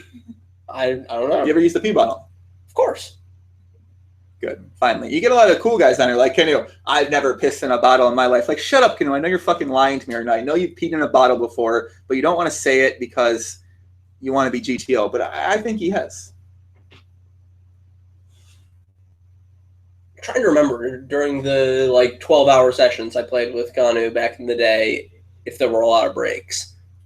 And there were certainly a lot of breaks. I took a lot of breaks. I always took a lot of breaks when I was playing long heads-up matches. How was that? I got distracted. Yeah, I know, me too. I thought GTO. I got excited. I think he's lying, honestly. I could see it going either way. Yeah. How often are you using the pee bottle? Not always. I got on a bad stretch for a little while in Vegas when I was just like, this is just too easy. This is Instead just of going to the bathroom, you're just like, I'm using the bottle. I'm not even playing. I'm just like reading 2+2, hanging out. I'm like, I don't want to leave the room and get the bottle. So you're saying you're not like that anymore? I've dialed it back. It's for situations that call for it only. But during Scoop last year, I used the bottle a lot. I was hard on the sit and go grind. There were a lot of sit and goes popping off during Scoop. Right. Very plus CB to use the piss bottle. And it's just so brutal to take a break when you're on the sit and go grind because you have to stop registering tournaments, and then 45 minutes later, the last one you're in ends, and then you have to start registering tournaments again. And so that's like... How long are you pissing for, dude? No, I'm saying it takes 45 minutes for this last sit and go you're in to end. Oh, okay. And by that time, there's already a bunch. And by that time, you've missed a bunch that have fired in the meantime. And then if they're firing, not constantly, I'm playing 5Ks, that they're not just like one every minute. Right. So then you're another 45 minutes before you're back to being at every table that's running. It's like 90 minutes of your grind that you're making a significantly lower hourly rate so that you can go to the bathroom. I want to piss in a bottle thinking about it right now. I can't even You got to imagine. get the bottle. There's no other choice. I talked to another sit and go grinder about this. And apparently what you can do is you can get TeamViewer on your iPad. Oh, TeamViewer. Hey, we ain't breaking TOS around here. Like, no, we ain't breaking. No, you're not breaking you're not breaking TOS. No TeamViewer on my computer, kid. No, we're not breaking TeamViewer on here. But okay, go ahead. TeamViewer is a highly valuable piece of software. Okay. I never many things. Never heard of it. Never. I don't know. Never seen it. Never know anyone use it. No, TeamViewer. No. But you can TeamViewer onto your computer that you've been playing at from your iPad. I've heard that. Yeah, and then you can just take your iPad to the bathroom and you can pee without missing hands. Allegedly. Which seems like a reasonable idea. But you can use TeamViewer for other things, other nefarious causes. You can also allegedly to misbehave. You can get TeamViewer.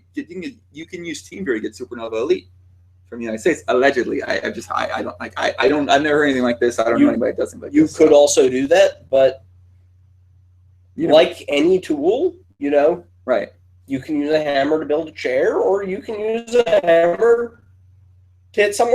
And I think it's fine to use a hammer to build a chair, but you probably shouldn't hit anyone in the head with it. And I think it's okay to use TeamViewer to take a leak without missing any hands, but you probably shouldn't use it to play on Pokerstars from the U.S. I think that makes sense. We're getting. I think Paul. What did Paul say earlier in the chat? I believe Paul mentioned something. Paul Peaches, can you repeat? You made a comment earlier in the chat. Can you? I didn't get to read it fully. Can you repeat what you said earlier? I think you said we met here in the Bahamas, I believe. PAPI, met you last night in the lobby. Loving the podcast. All right, shout out to Paul. Much love, PAPI.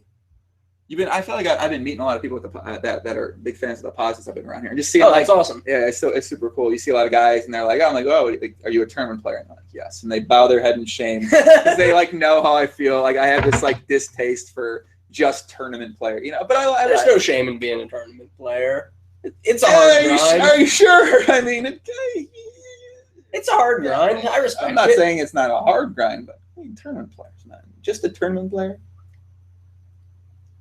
Right. If you've been around poker for a long time and you haven't learned to beat something other than tournaments, that's my with point. some exceptions, you're probably doing it wrong. That's what I say. I agree completely. So when I meet someone and they say I'm just a tournament player, and they say just, and they lower their head in shame, like you've seen it, right?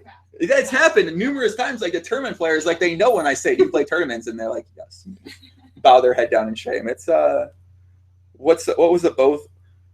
James says, what was both of your craziest prop bets? Both of my craziest prop bets. Yeah. That's a good question. What was your craziest prop bet? Only one is coming to mind. Oh, both like each of us. I thought think you meant so. Yeah, one and two. I think that's what you said. Okay. Yeah. I mean, it's not especially crazy, but I got pretty good on this one. I was hanging out in the lobby in the Bahamas here far too long ago. I don't want to think about how long ago it was. Maybe 6 years. Which lobby? Coral. Okay, Coral. I've never been in that lobby. No, not big time in the Coral lobby, but I've never been there, you know? So I don't know. Coral lobby was where it was at. That's where it was at. 7 to 10 years ago, when everybody here was like 19 and not allowed to drink in their home country and just go an animal in the Coral lobby. Okay. So I was in the Coral lobby, hanging out, drinking, and Daniel Negreanu comes up, and somehow we get to talking about push-ups. And he's like, okay, Ike, I bet you can't do 50 push-ups. And I was like maybe 6 months into just starting to work out pretty seriously for the first time in my life. Mm-hmm. And I knew I could definitely do 50 push-ups. It wasn't even going to be hard. And I was like, I bet you I can do 50 push-ups, Daniel. How much do you want to bet? He's like, let's bet $2,000. It's like, all right, let's bet $2,000 that I can do 50 push-ups. Okay. And I dropped down and banged him out. Wasn't too bad. Probably could have done 70. And then he was like, all right, let's run it back. I'll give you 2-1. You can't do 50 again. And I was feeling so pumped. Right, I was drunk. After you did the 50. I just won my bet. I was like, I'd just gotten like in shape for the first time in my life. I was feeling great about myself. Mm-hmm. So I was like, yeah, let's do it again. And that was a bad choice. I got to 20 and I was just done. This is your craziest prop bet. Not like you live the tame life, son. If this is your craziest prop bet, this is the craziest one?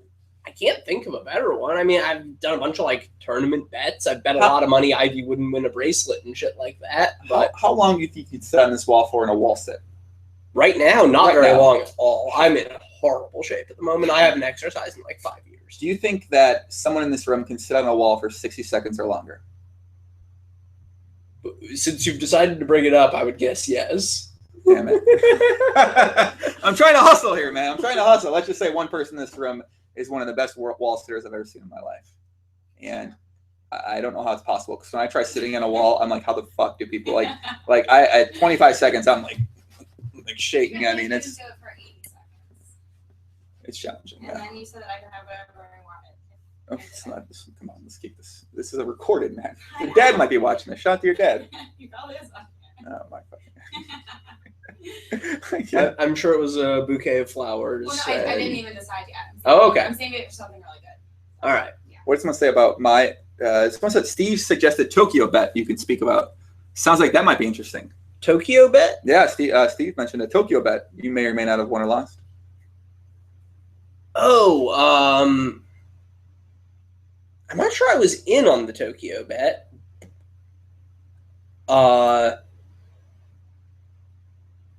A bunch of people that I know, Steve included, decided to bet if one of them won EPT Monte Carlo that year. He said it's 5 days ago. This doesn't sound Wait, like 5 days what? ago. Tokyo bet 5 days. Tokyo bet 5 days ago at the airport. I was in the airport in Tokyo 5 days. Oh god. Right. Yeah, I was in the airport in Tokyo with Steve and Fedor on our way here from Manila. Okay. We flew Manila to Tokyo to Atlanta to here. I heard about this flight, I think, from Fedor. And Fedor was just asleep for the whole thing. He mentioned something about it being a GTO flight. It was a good flight. I was like, how'd you get here, dude? Because I saw him randomly like 2 a.m. I was like, Fedor, I know you're coming here. He's like, yeah, kind of there. I think, yeah. Okay. Anyway, so we're in line at security in the Tokyo airport. Mm. And, you know, there are like the 4 lines. And we're at the back of one of them. And a woman who works there comes up to our line and it's like, you guys go over to that line. Okay. Just balancing the lines, trying to get everybody through there as quickly as possible. Balance, of course. We move over to the line, and Steve is immediately shaking his head like, we're in the wrong line. We got fucked. We should go back to that line. And I'm like, no, I think this is the line to be in, Steve. I think we should trust him. Steve's like, no, I'm going back to that line. I'm like, all right, Steve, I'll bet you $100 on who gets through security first. You can go back to that line. I'm staying here. And over the course of the next 5 minutes, the entire security checkpoint clears out except the line that I'm in, which has not moved an inch, as some woman just has to run her shoes through the x-ray machine like 8 times in a row for some reason. Our line just stays absolutely still. Meanwhile, Steve is fucking hot dogging in the end zone, taking photos of chatting them with me just looking pissed off and exactly my head just going from like 7:15 to 7:18 to 7:22. And in the end, he ended up at the same spot.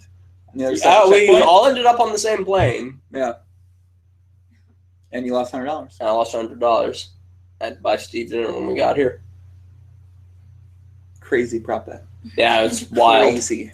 That's I insane. haven't done anything that crazy for prop bets, so I can think Like of. I've done some. I think I'm the one that's done the crazy prop bets then. I think so. I mean, I was the bad guy in the Arnie prop bet.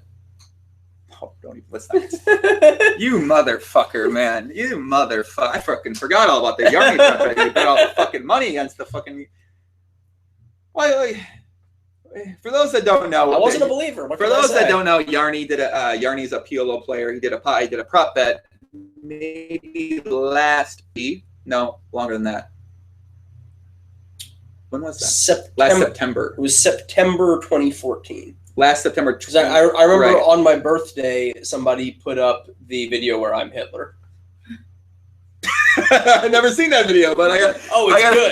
I gotta check it out. You know that meme where they show the video Hitler from yelling, the Hitler yelling, and it's subtitled where I'm Hitler From the Yarny prep bet. from the Arnie prop bet. It's really good. Yeah, we hated you during that prep bet for sure. I live streamed most of that prep bet. We were like, did you play much with? You didn't play really too much with him, I don't think. I was just playing 25-50. I wasn't going out of my way to fuck him up. Yeah, so Yarny did a prep bet where he had to make what was it, 100 buy-ins or something like that, above 550. So he played. He decided he to play. Yarny's in it. He should have won that.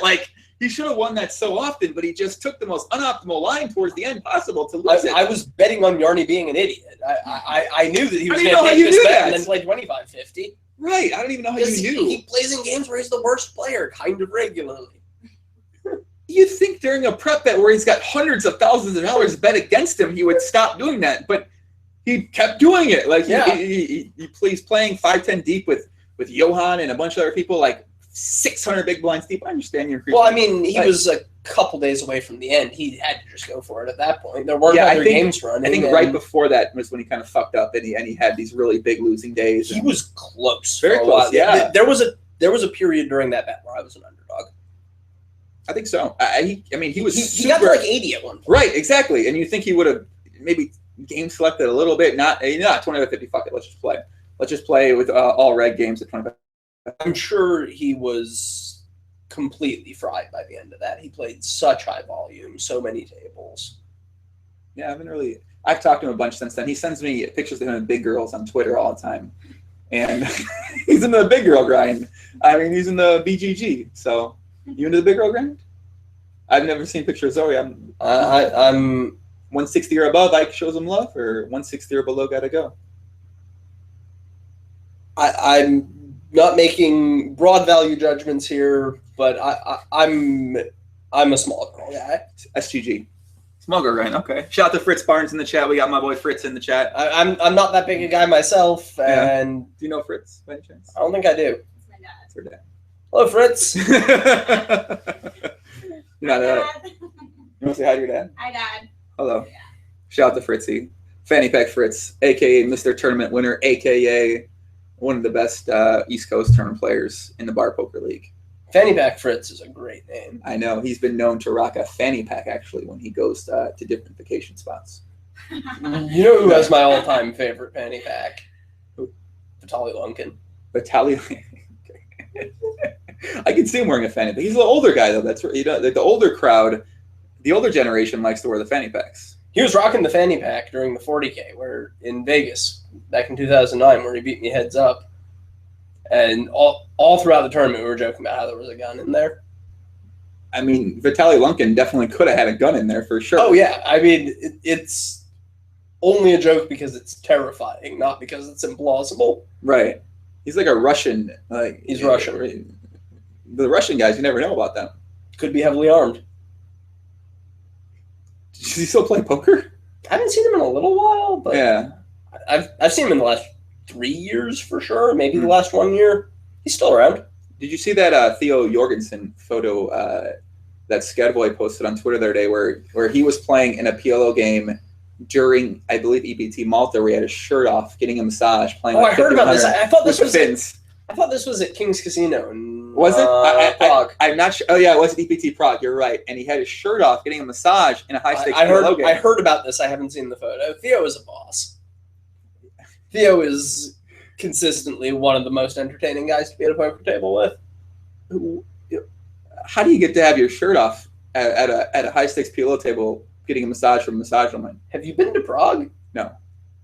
Is it standard there? I wouldn't say it's standard, but I'd say it's a place where anything goes.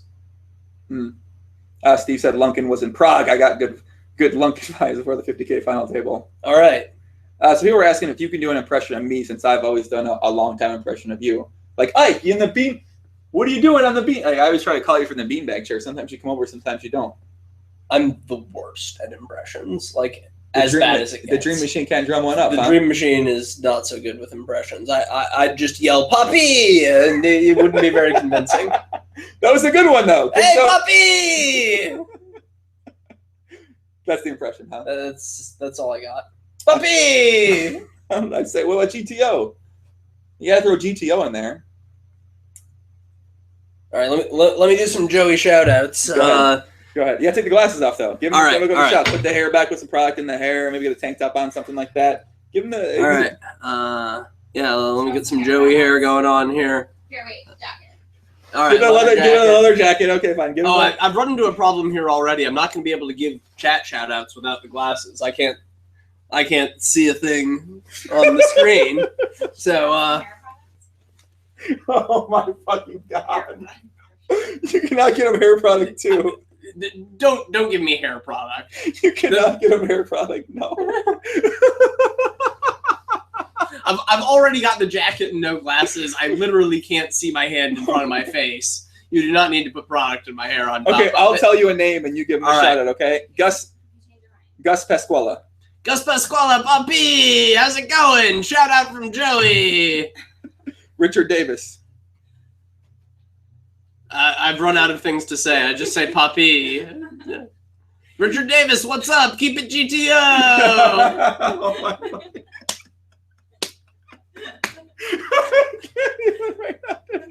All right, get the glasses back on. You have the glasses on. You can't see anything. I can't see anything. You gotta throw on the broken Spanish. I look confused anytime. I don't have any broken Spanish. Oh, give him the beads necklace too. You're right. You gotta need the necklace too. All right, as well. I'll keep the beads and the necklace. I'm putting the glasses back on. You have the tank top. Using the GTO as a way of life tank top too, man. You gotta throw in the broken Spanish as well, like hola comamosa, papi, coramosa, Jeff, what up, papito, canamonacita, let's party. You gotta throw that in too from time to time, like a little broken Spanish, just I can't keep it together with the broken Spanish. I don't know enough Spanish. I don't know Spanish either. I don't know any Spanish. This is made up Spanish I'm speaking here. Leather jacket looks good on you, kid. Do you have a leather jacket? I've got a suede jacket. A suede jacket. I got a suede you need jacket. a leather jacket, I think. I like it. I know everyone sees this jacket. It's a pretty good jacket. Pretty GTO. I where's the Spirit hoodie? I wish I brought the You Spirit know what hoodie the with best so jacket bad. game in poker? Give me a Fedor. No. Give me a German. which one? Oh, Not Fabian around Quas. anymore. Not around anymore. No. Retired. And Ronnie R. No, he's PLO. He's Swiss and not retired. Who is it? Nick Heinecker. Oh, Reagan. Oh, really? Oh yeah. He had a different badass $5,000 leather jacket every time I saw him.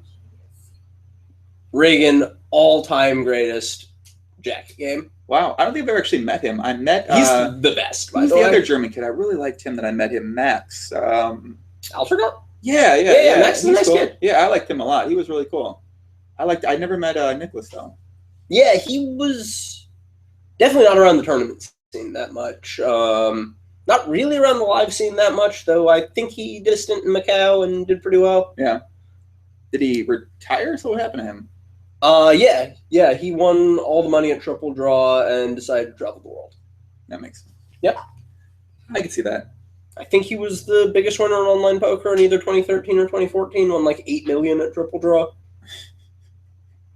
I actually heard there was a triple draw dream machine as well too.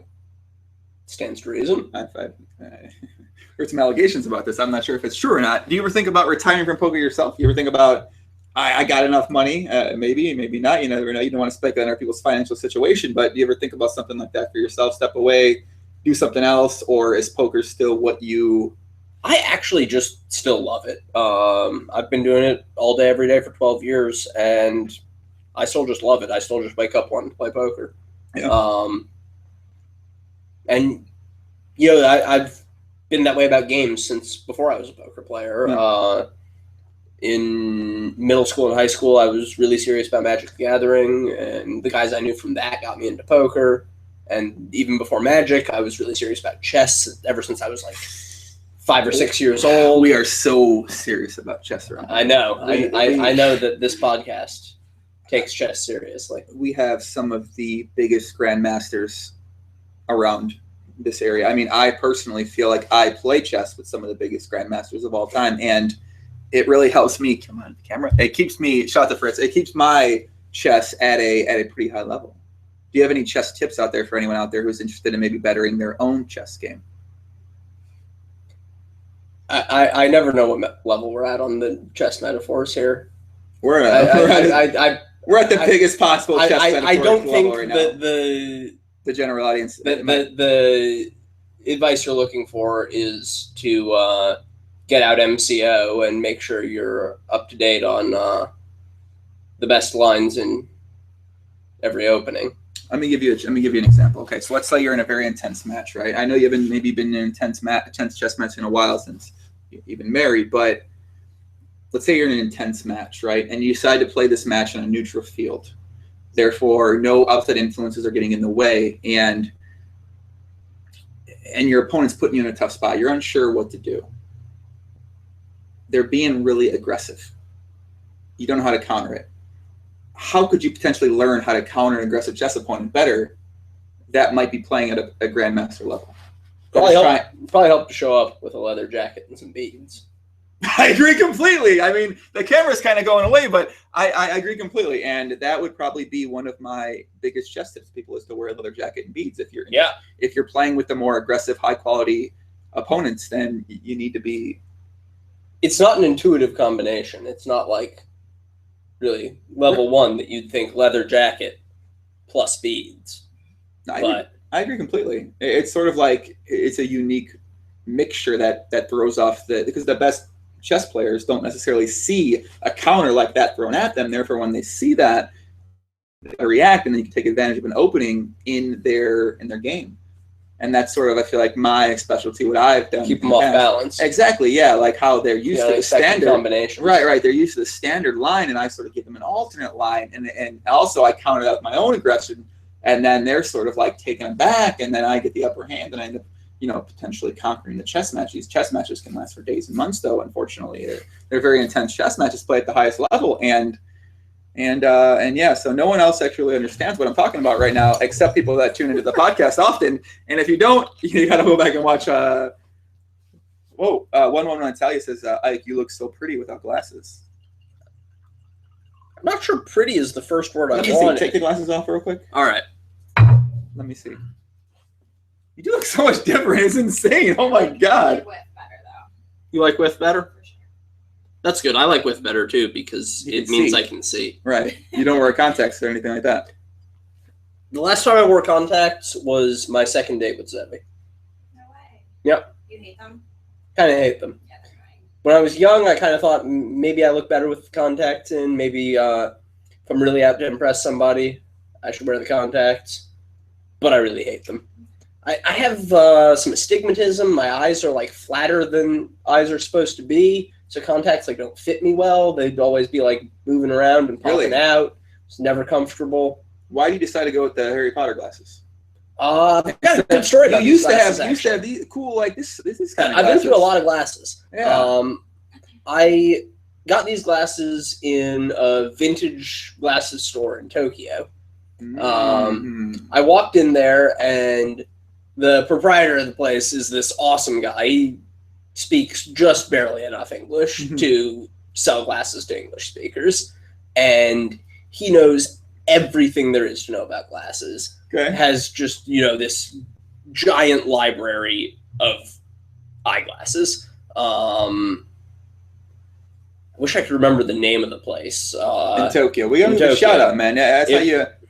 If you're in Tokyo and looking for some eyeglasses, there's a vintage eyeglasses shop with a Turkish name that's in Harajuku. I can't remember what it is, but I can't remember what it look at me. I don't know what it is either. Um, I'm not sure. Let me check. Eat the Japanese directory out, please, and find the name of the place. yeah, Google vintage eyeglasses Harajuku. I bet this is good.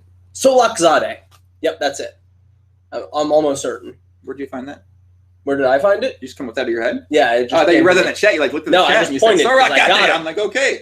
Okay, so Sorakate. Solakzade. I think. Solakzate. Something at least close to that. Anyway, Zoe found this place online.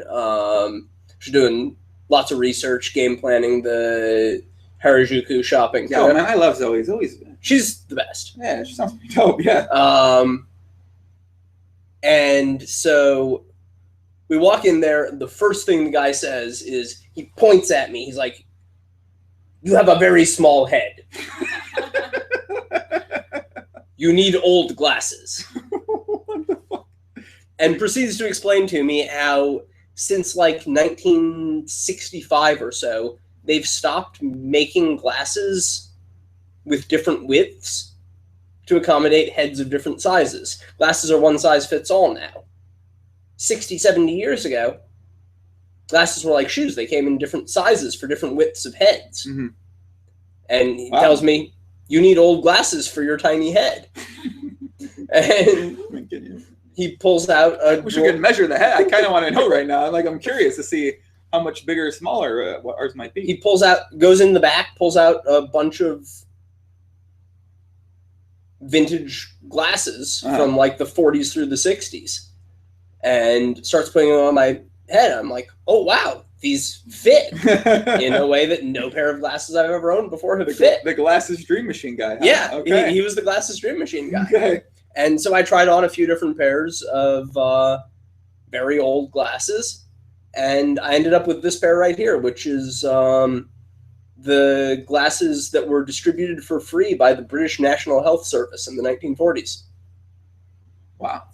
Yeah. Did you get the lenses too, or the lenses come with it? Yeah, he made lenses for them. Oh, cool. So he For made me, them and then for what you needed. Yeah, and then I was only in town for a couple more days, so he mailed them to me. Oh, after they really? were Just made, mailed- and- yeah, yeah, really? Cool. Wow. yeah, it was awesome. It wasn't even expensive. The frames were like despite being 70 years old. Wow. What's the story, kid? Yeah. I love You're these glasses. exaggerating when you told me a story. That's a No, story, though. they- That's a pretty sweet These story, are great though. glasses. I love them. Did you know before that glasses were used to be made in like? No, I had no idea. I Like, just sitting there walked one in, he size? pointed at me. He's like, I've got just the thing for your tiny head. Tiny head Haxton, huh? Yeah. It's true. I have a tiny head. Like, those baseball caps with the... I never wear a baseball cap, but with we hit the Bulls cap button and put the Bulls cap on over there. Oh, the fitted Bulls cap will for sure just come down over my eyes. Really? Oh, yeah. You want to see him on it, huh? Yeah. All right, let's see. Let's see how the Bulls cap fits on him too.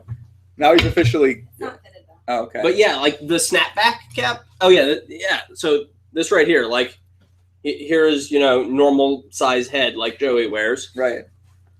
Oh my God, dude! It's way too big on you. I have a tiny head. Wow, that's just pretty. Wow. Okay. Yeah. I believe it now. I mean, that's pretty. That's like it fits me perfectly. So Yeah, exactly. I get messed up the hair. I mean. Yeah, I mean, it fits kind of. Yeah. Confirmed tiny head. I guess we got a receipt there, man. Yeah. Let's see. There's some chat. The chat's got some comments. I feel like I've neglected the chat. My babies, my lovers in the chat. Maybe they got some comments here, and we'll get a couple questions from the chat. Let's see what they got. Let's see if they can fire away some good ones. If you've asked the question, guys, more than 10 times in the chat, I'm not going to recognize it. Matilde, a.k.a. Arnie, I'm not going to answer your question. I'm sorry. Anything about True Teller, I'm not going to answer because you guys have asked the question 100 fucking times in the chat. True Teller is very good at poker. It's not an interesting story. There you go. That's it. That answers the question. That's all you got to know. If you had 2 podcast guests to recommend to me, who would you recommend? Getting Steve O'Dwyer on here would be great. Only if he wears the man bun though. I don't want the hair's sick. I love the hair. He's a big favorite to be wearing the man bun. Okay, good. Who else hasn't been on here? Who I'd like to see? Yeah, who would you like to see? Like, who are you most interested in having me? You've gotten Do a pod. so many of the best people. Steve O'Dwyer That's right, man. You is gotta- a conspicuous exception. Who else is just...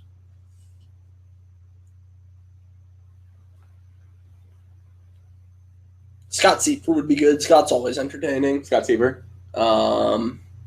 You've had Jungle Man, right? Jungle Man twice. Yes, Had sir. Jungle Man. Yep.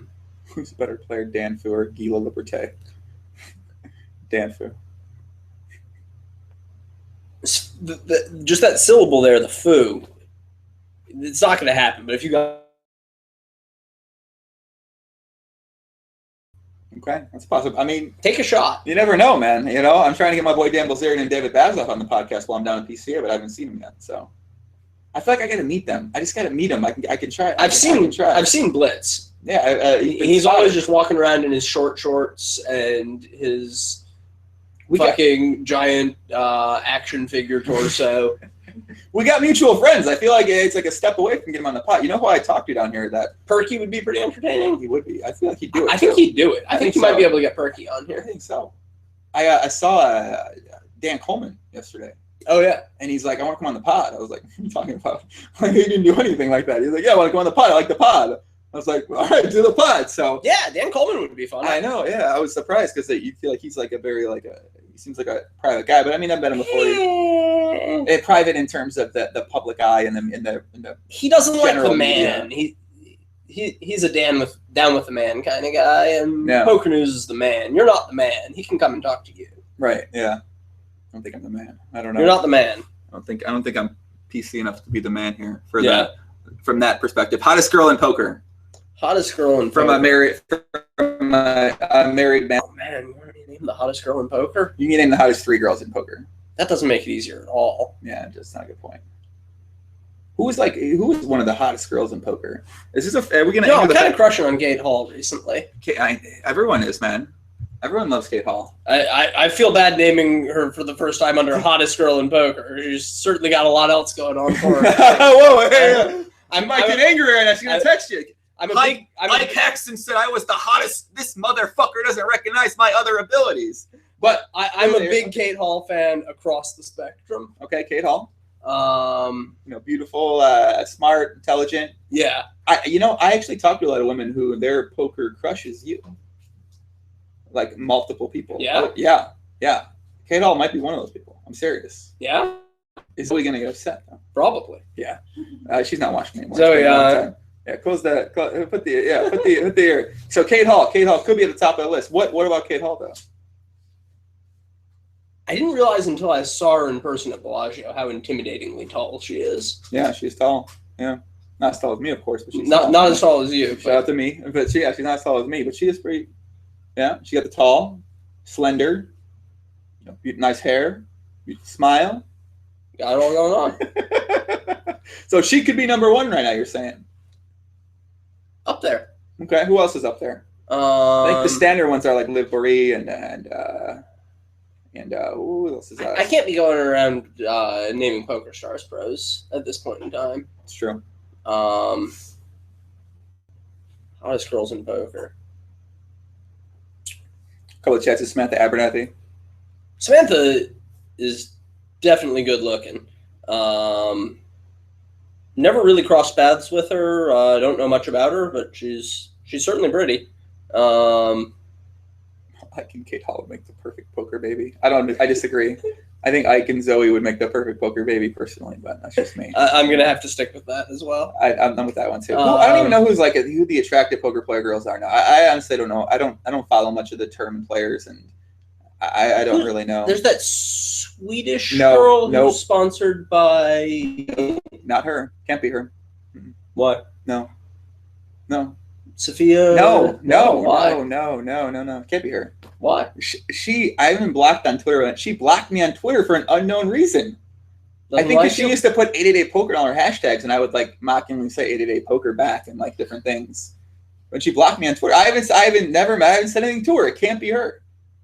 Can't be her. All right. Can't be her. All right. You've got some bias. Not allowed. You got some bias against Sophia. I think in F15. I think she's one of the hottest poker players for females.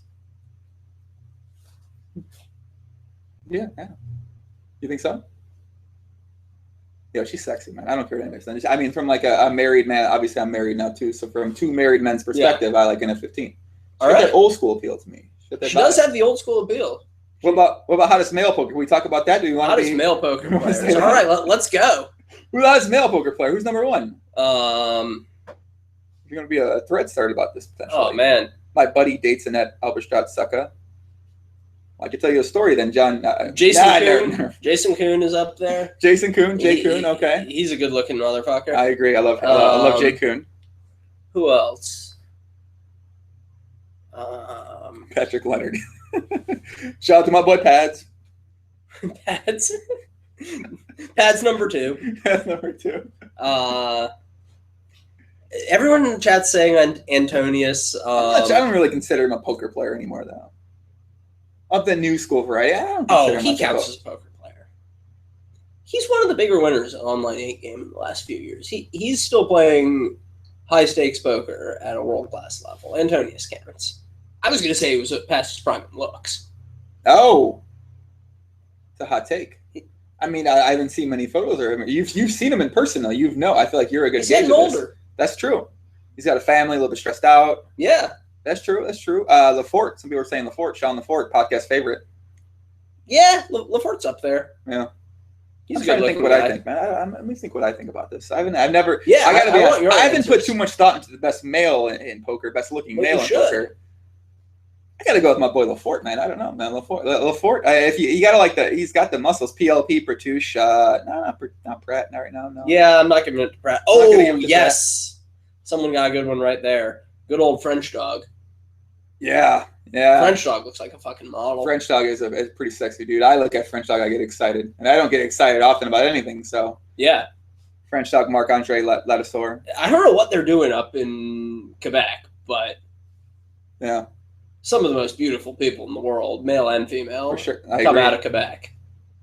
I agree. I look how like exciting the chat. Jimmy Stapler, aka Jamie Staples, could be. Yeah, I think he could be up there. For Somebody sure. said jeans. Jeans looks better in photos than in person. I don't want to. I was thinking that 4 days ago. I was thinking that recently too. I was like, I think Jeans looks better in photos than he does in video. No shots at Jens. I mean, I know like if the finished Jeans, they're. I'm gonna get some hate for this one. I don't think you are. Jens is a good looking guy. I don't think Jens is a better looking guy than I am. Debatably, I don't think it's a controversial statement though. I think, but You know, the Northern European guys look better. he looks like a model in pictures. Correct. And in person, he just looks like a normal human, good-looking dude. I agree. I think a lot of the I know shots at Northern Europeans, but I think a lot of the Northern Europeans look better in photos than they do actually like walking around. They've got the really dramatic features that, Yeah. like, when you get the lighting just right and it's like really striking, but then in person, I feel like Jen's the type of guy that takes like 100 photos of himself to get that perfect one too. Him and his girl, he's got his blonde finish boo, and I feel like Jen is never coming on the pod now, I but feel like I'm talking shit about a lot of no. I I like them all too, but it's this is what happens on the pod. We're a little bit into it now. No one's watching now anyway, so it's okay. Elkie, J-Mo, Elka, Jason Mo, Elkie. No, I don't think so. No. Connor's a pretty good-looking guy. Connor Drinan. I like Connor too. Connor's good. Neil Blumenfeld. Who's that? Final type of the main event this year. What's his first name? Neil? I think so, yeah. The old guy with the glove, the scarf. Yeah. Do you wear a scarf? I do not wear a scarf. Why not? Because I don't like shit on my neck. It's just annoying. Yeah. It's GTO. Why? Cover the neck pulse tells. Oh, so you think you should be wearing a scarf then? If it wasn't so annoying, I think the degree to which it would annoy me would be more of a detriment than covering the neck pulse tells would be a benefit.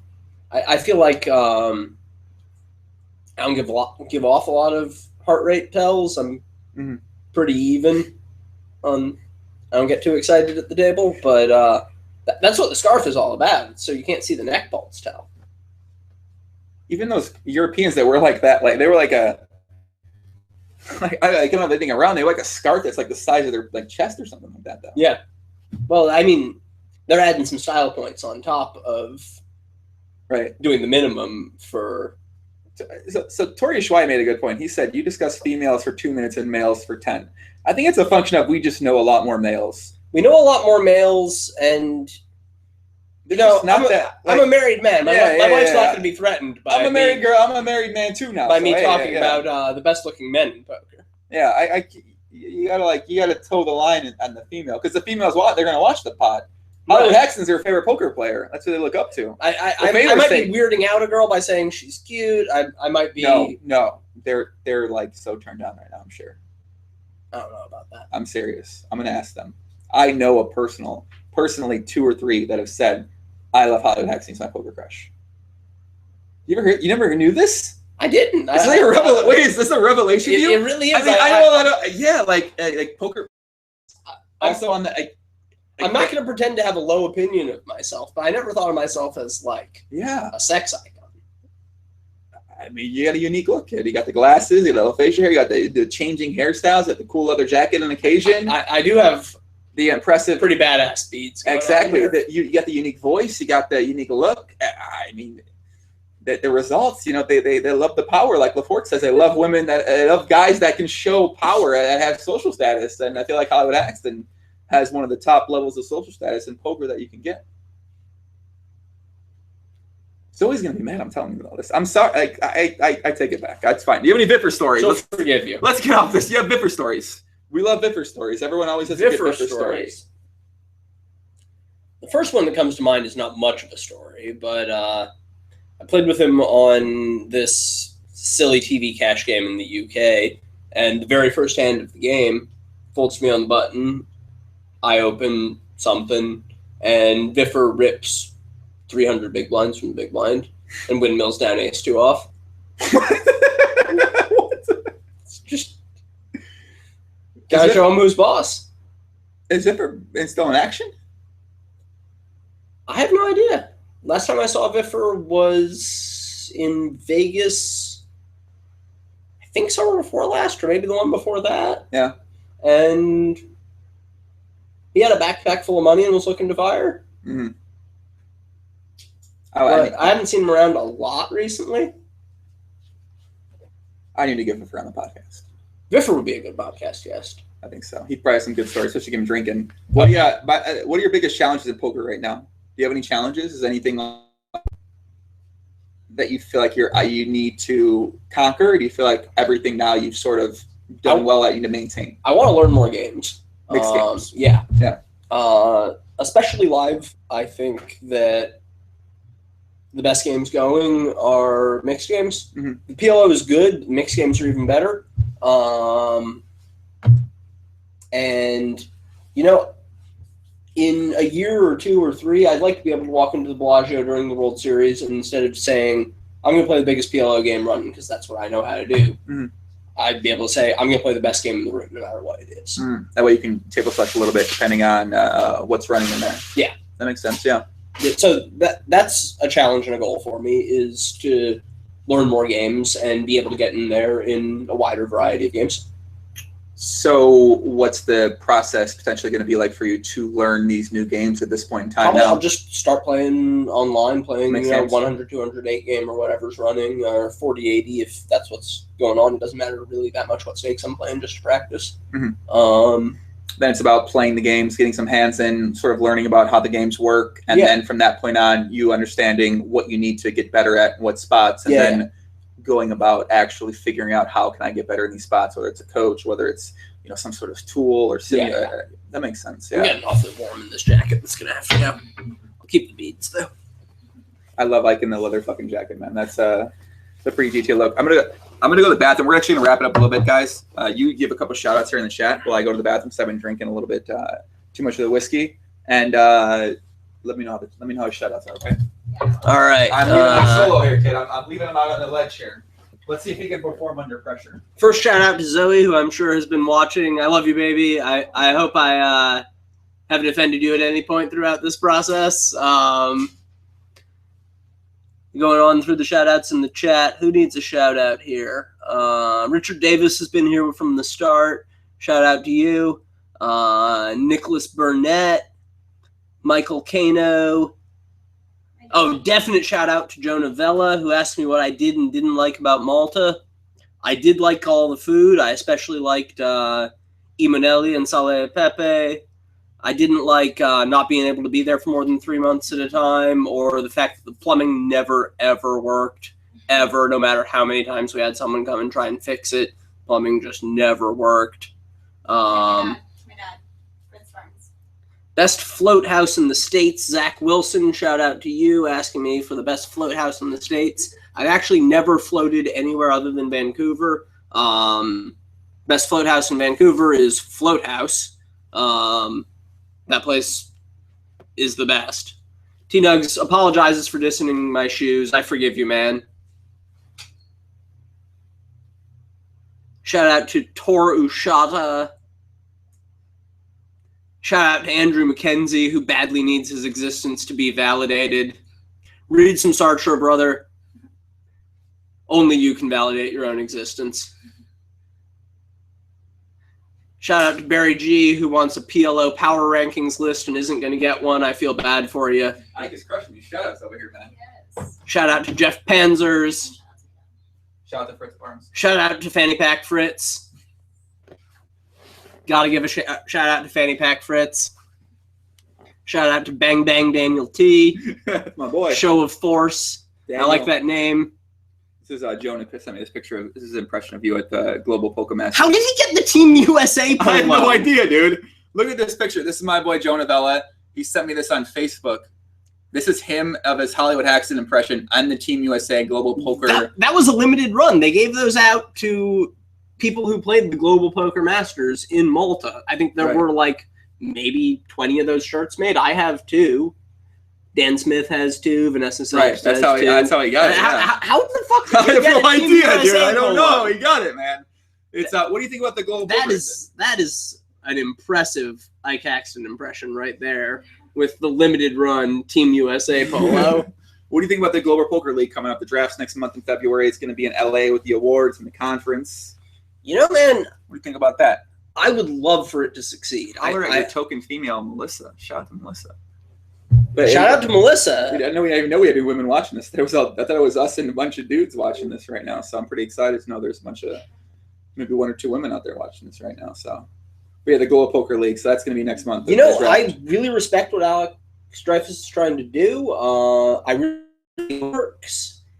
I've seen like things like this come and go before. It's hard to be too optimistic, but man, all the power to him. I definitely support it. I feel like you're going to be drafted in the league too. Like you're in the. I don't know how it works. So I believe you can be drafted if they have captain. So Moneymaker was the captain of the first team, the Las Vegas Moneymakers, Chris Moneymaker. I'm thinking I'm having a pod this week. I'm gonna do a pod with Fedor at some time. We're gonna get drunk and do a pod, so it's gonna be. I can't even imagine how it's gonna be. But what does it take to get Fedor drunk? Like half a shot? I don't know. Sorry, Fedor. I didn't mean that to be mean. Like he's got to be a lightweight, though. I mean, just literally, he's not a big dude. No, he's got to be a lightweight for sure. He probably gets drunk with the women. I can't imagine Fedor drunk because when he's sober with me, he's very like open. But if he's like drunk, I can't. I gotta see it. Drunk Fedor sounds amazing. I know. I would like to be there for it. We might do it tonight. I feel like we're gonna do it after this. After we're done, we're gonna go see drunk Fedor if he's depending on what he's doing. But for the Global Poker, so I think you get drafted if you're in the top 100 or 1,000 in GPI. Obviously, you're in the top 1,000. So I think the captains. I think I fell out briefly, but I've been making a run again lately. I think I'm back in the top 100. They also have wildcard picks. I feel like you're a high wildcard pick, though. So the captains will pick the team. Yeah. And it's a 5-member teams. And the specifics behind that, I'm not 100% sure on. I have to. But, like. I was talking with Alex today, and we had him on a pod recently, too. But the specifics, I don't think they're. You have to actually do it. Like, then you have to participate in it. Yeah. So whether it's. I think there's some online events, there's some live stuff. I'm not sure of the details. I don't know if the cities. I know where all the cities are. I don't know if it's public, so I don't want to say where the cities are and what the names are at different places, but they're all spread out over the world. So I don't think you're going to expect someone to travel to all the different spots. It would just be too unrealistic with how spread out the teams are. But it'd be interesting. I feel like it'd be a cool thing to be a part of, especially the ground. If it ends up being super popular, well, if you're on the ground floor, I mean, teammate, I hope that this is the PGA of poker and it just goes huge, and the top 30 poker players in the world are all making $3 million a year variance free in 5 years, and we're on ESPN and Sky Sports and front page of the news, and Alex Dreyfus fucking crushes it. But man, is it ambitious? Super ambitious, right? Yeah. I love talking about it. I mean, he's got such high. He's a passionate guy. For sure. Whenever I chat with him, I'm just like, fuck, man. I feel like I'm going to go raise $4 million from my Chinese investors right now for anything. So, but I think it's going to take the support of players like yourself and like other successful, notable players to embrace it. Yeah. It's such a tricky thing because getting off the ground floor, it seems like such a long shot, and they're asking for a lot of time commitment from players. I wonder how much time commitment they are actually asking for. Yeah, I don't know. I don't actually know. Maybe it isn't. Yeah. I'd be curious to see if they're going to have more of its stuff geared towards online, maybe some more. I mean, this is kind of stuff I guess we're going to learn hopefully in the near future because people are going to decide if they can be drafted, if they're eligible and stuff like that. Right. I mean, I'll give them a couple days of my life to see if it works out. Yeah. What did Kevin Matt say? It's one called the GTOs. Shout out to my boy Kevin Matt. I wish, but no, unfortunately, one is not called the GTOs. That would have been Bill Perkins stories. I really like. Whenever I talk to Alex, I get super excited. And the Alberta GTOs. I don't think so. No, I don't think so either. I don't think so. Yeah, our favorite entrepreneur. Yeah, I love his. Do you have a French accent? No, I don't either. No, my accents and impressions are really embarrassingly bad. Mine are bad too. My Hollywood Haxton impression isn't. I feel like it's not good. I don't know. I can't like even I can't get the mannerisms down for it. I don't know. It's not that bad. I'm gonna study it. I'm gonna study the tape. You know who does the best Ike impression ever? Randall Flowers. I heard that. You should get Randall Flowers on the podcast. Actually, I think I should. He's an interesting dude. I know he likes to dance too. I saw him dance. He went to EDC with us. I saw him dancing. He's a dance machine. You don't go to EDC, did you? You didn't come with the group. I feel like you would have went with our group if you would have went to EDC this year. If I had gone to EDC, it probably would have been with that group. Yeah. Why didn't you end up going? I don't know. I wasn't feeling it. There's EDC. EDC is a music festival in Vegas every summer. For those that don't know what it is, but is that not your side of it? Music festival, not your kind of thing, or what? I definitely am. I don't listen to EDM ever. That's not my music. And yeah, the big crowded music festivals are not my thing. I don't like crowds. I don't like big groups. crowded Yeah, big yeah. groups right here. This is a huge shout out. I'm laid back, small groups, quiet environments kind of guy. Sounds like something Antonio Esfandiari said on the podcast. Why he didn't want to have Lex Feldhaus at a dinner. He likes small intimate groups at dinners. So Yeah. similar thing. I mean, I try not to just It was a big shower people for dinner invitations, but oh man! All right, guys, we're gonna take a couple comments in the chat, and then we're gonna wrap it up here a little bit. Although I feel like we're people wanted me to do the longest pod with you. I think who's at the longest pod? It's either Sauce. I think it might be Sauce who's at the longest one. we're at like almost at the 3 hour mark. Yeah, him or LaForte had the longest pod with me. Yeah, me and Sauce was like 3 hours and something. That was easy, man. I love Sauce, dude. Sauce is great. Do you ever think about being in like the same city as specific people just to be friends with them? From like just because they're great people, great at poker, like they feel Just like they move to Toronto to be Sauce's buddy. Well, does that ever play a factor into your decision on where to live potentially? Just in terms of other guys that might be there for you to be friends with, from different angles too. Just because it could be a combination of things. Yeah, I guess so. Yeah, being in a city with people I know is appealing. I mean, I actually have some friends in Vancouver now, whereas I literally didn't know anybody in Malta. Like, my best friend was the waiter at Sale Pepe. You couldn't have tried hard. There's so many poker players. Oh, yeah, no, I couldn't. Like Kobus is there. Hey, friends at Kobus. I met Kobus once in a restaurant at 4 a.m. Did you believe it was him?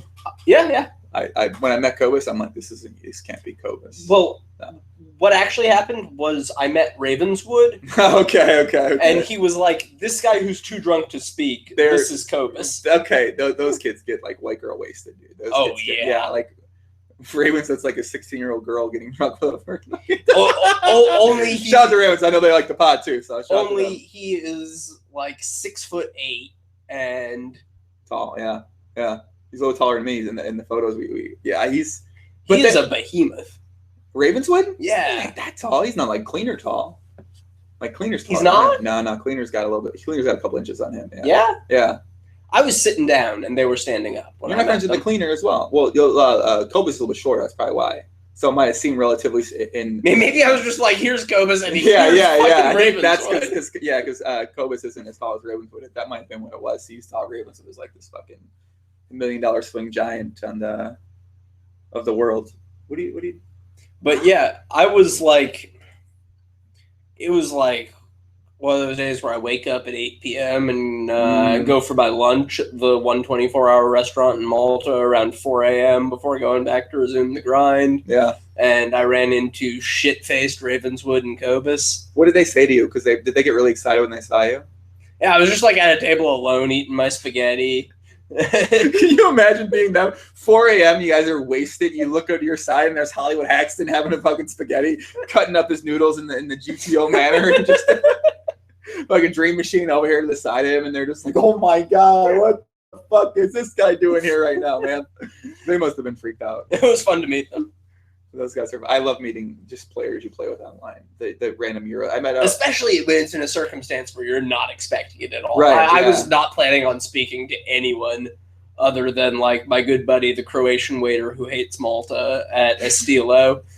What was the name of the restaurant? My buddy Zach asked. Estilo. Estilo. It's the only place that's open 24 hours in St. Julian's. That was like your regular spot when you had the. Did you cook a lot there too, though? No, not that much. I had like a kind of small, shitty kitchen. I never really got settled into it. I feel like I was at a couple of my friends' places out there, and their places were huge. I was like surprised. My place was giant, but my kitchen was tiny. It was weird. No AC? No, I had AC. Oh man, that was a strict condition. Was AC? Yeah. I'm not living in a place with no AC. I couldn't do it. I like for it to be freezing in the room I'm sleeping in. Same. Yeah. Same. Like frigid. Yeah. Yeah. And a lot of places in Europe, where it's uncomfortable to get out of bed in the morning. Right. They like don't have AC anywhere in Europe. When I was in Germany this summer, I think it's bad for you. It's hilarious. Have you heard the Europeans complaining about the AC, like here specifically? No. They're like, oh yeah, every time I come to the Atlantis, I get a cold because of the aircon.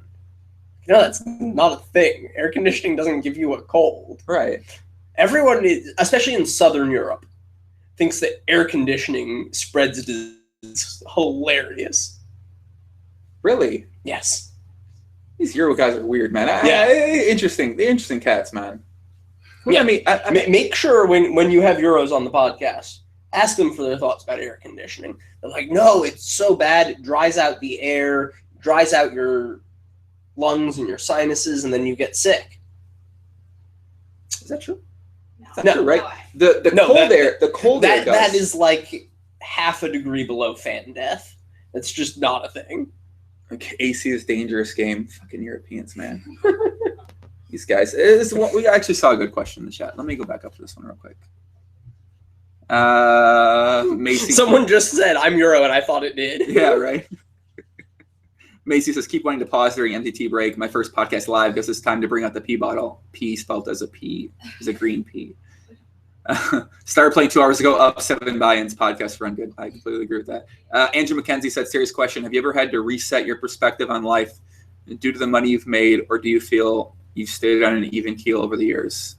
No, it has been weird. Like, I started making a lot of money at poker when I was...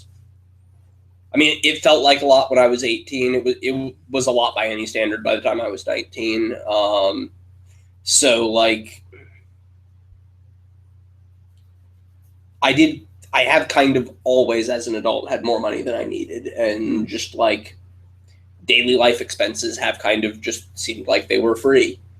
I've never been like, I don't know if I should go out for dinner tonight or try to eat something cheap at home, which is a normal experience for a young person and a normal experience for most people throughout their lives. And I kind of haven't had that.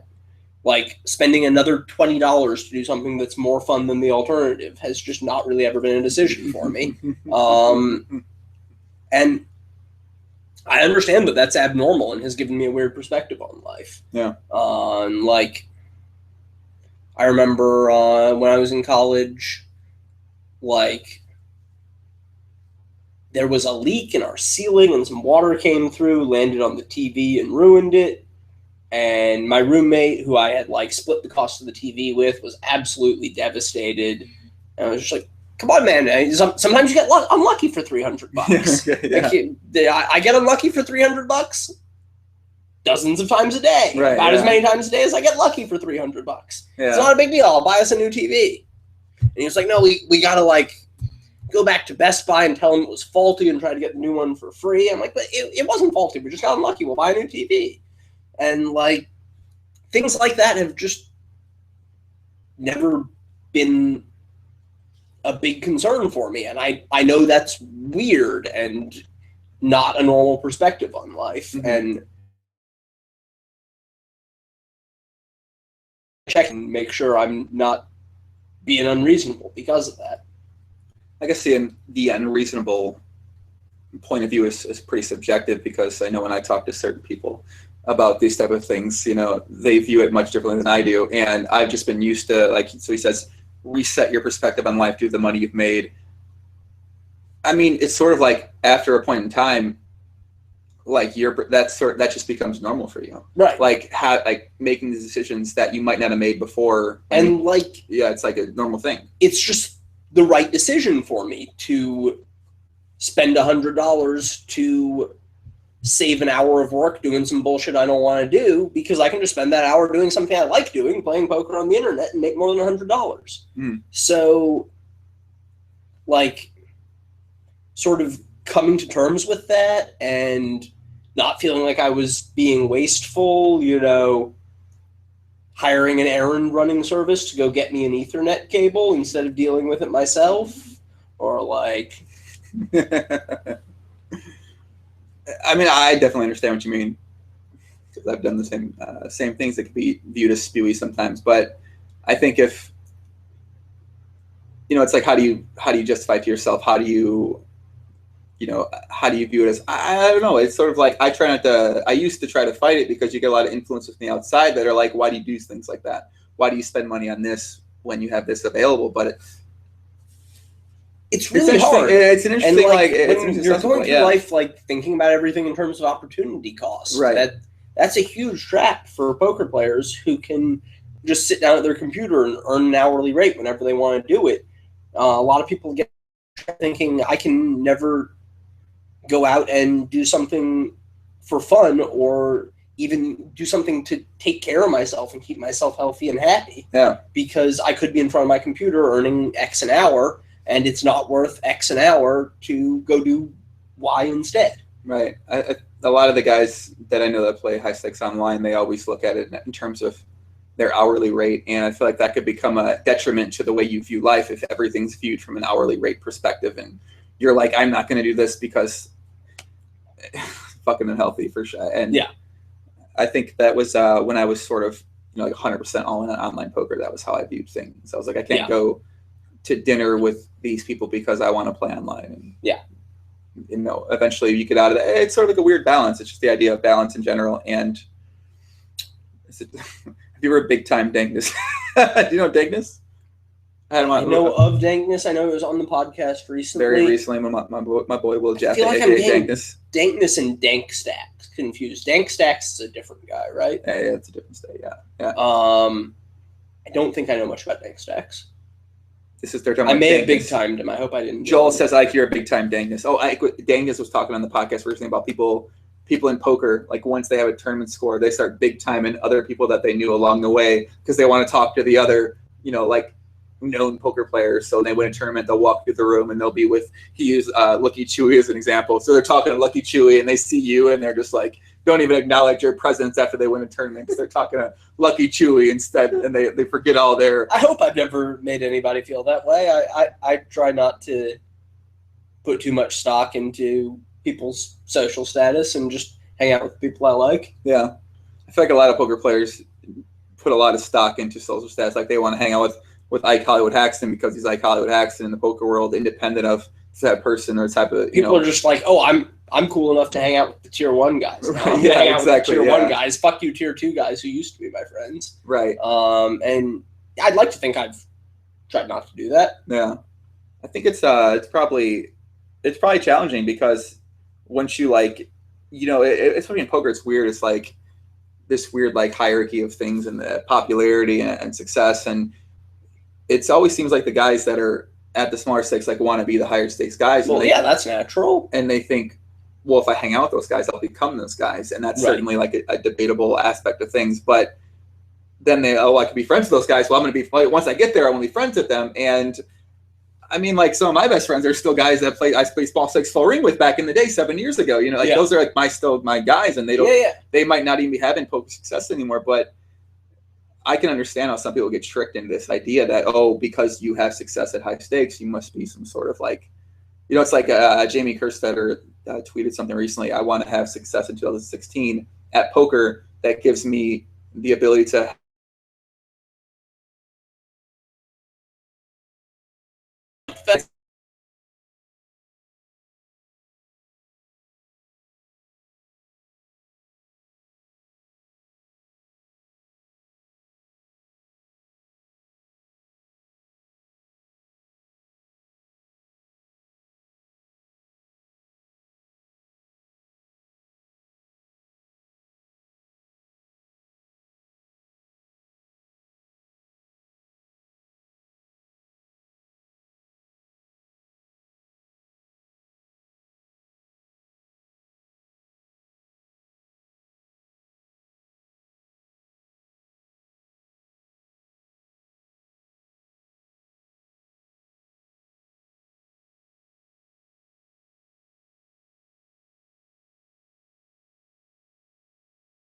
refresh something on the internet browser. Yeah, let me see if it works here. Let's see. Test 1 2 1 2. All right, I guess we must still be working. I love your GTO tweet you put out. Thank you. 97 favorites, kid. Strong. All right, yeah, it died. Now it got back up. So someone in the chat asked about my agent, and actually, I'd like to give a shout out to Matt Palmer, my agent. So you have an agent? Great dude. Matt Palmer. Yeah. What does he do exactly? Originally, Justin Bonomo introduced me to him shortly after I...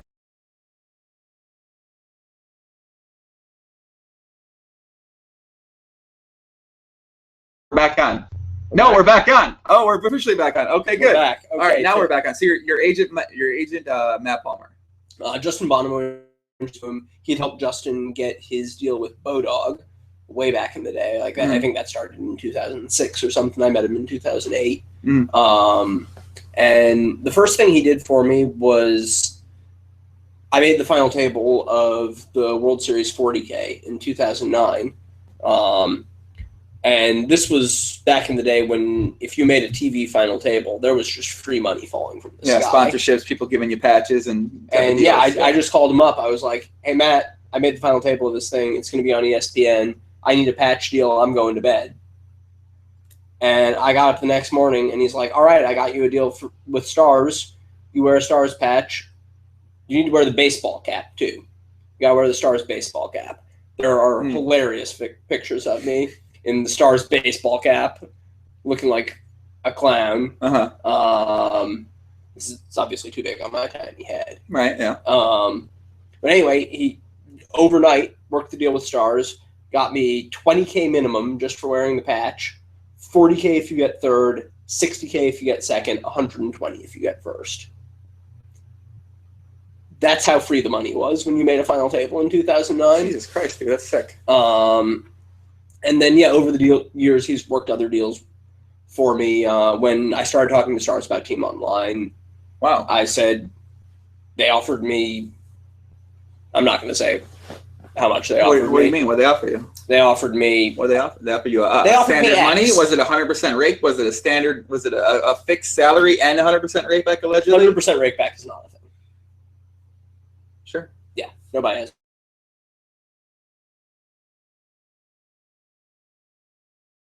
% rake back. Really? 100% rake back is not a thing. So like Lex and Nano, they don't have 100%? Nobody has rake 100% rake back. Okay, so it's not 100% rake back. So there's like a salary, and then there might be some rake back extra thrown in there. There's money and buy-ins and incentives and whatever, and it's worth about X a year. Okay. And they offered me, we'll give you X a year to be on Team Online. And I was like, you know what? I don't do this. You talk to my agent. And a couple months later, I signed for about 2.5X. Wow. Pretty sweet. Agents are worth it. If you're a poker player who is working sponsorship deals for serious money, you should get an agent. You should get an agent. You'll make more money, and it also has this huge benefit where, you get to be the guy who your bosses like working with, who always says yes to everything. And you have another guy whose job it is to say, no, we need more money. No, that's not good enough. No, we need more money. And getting to distance yourself from that is just really nice. Wow. Very, very, very Hollywood. The chat says of you.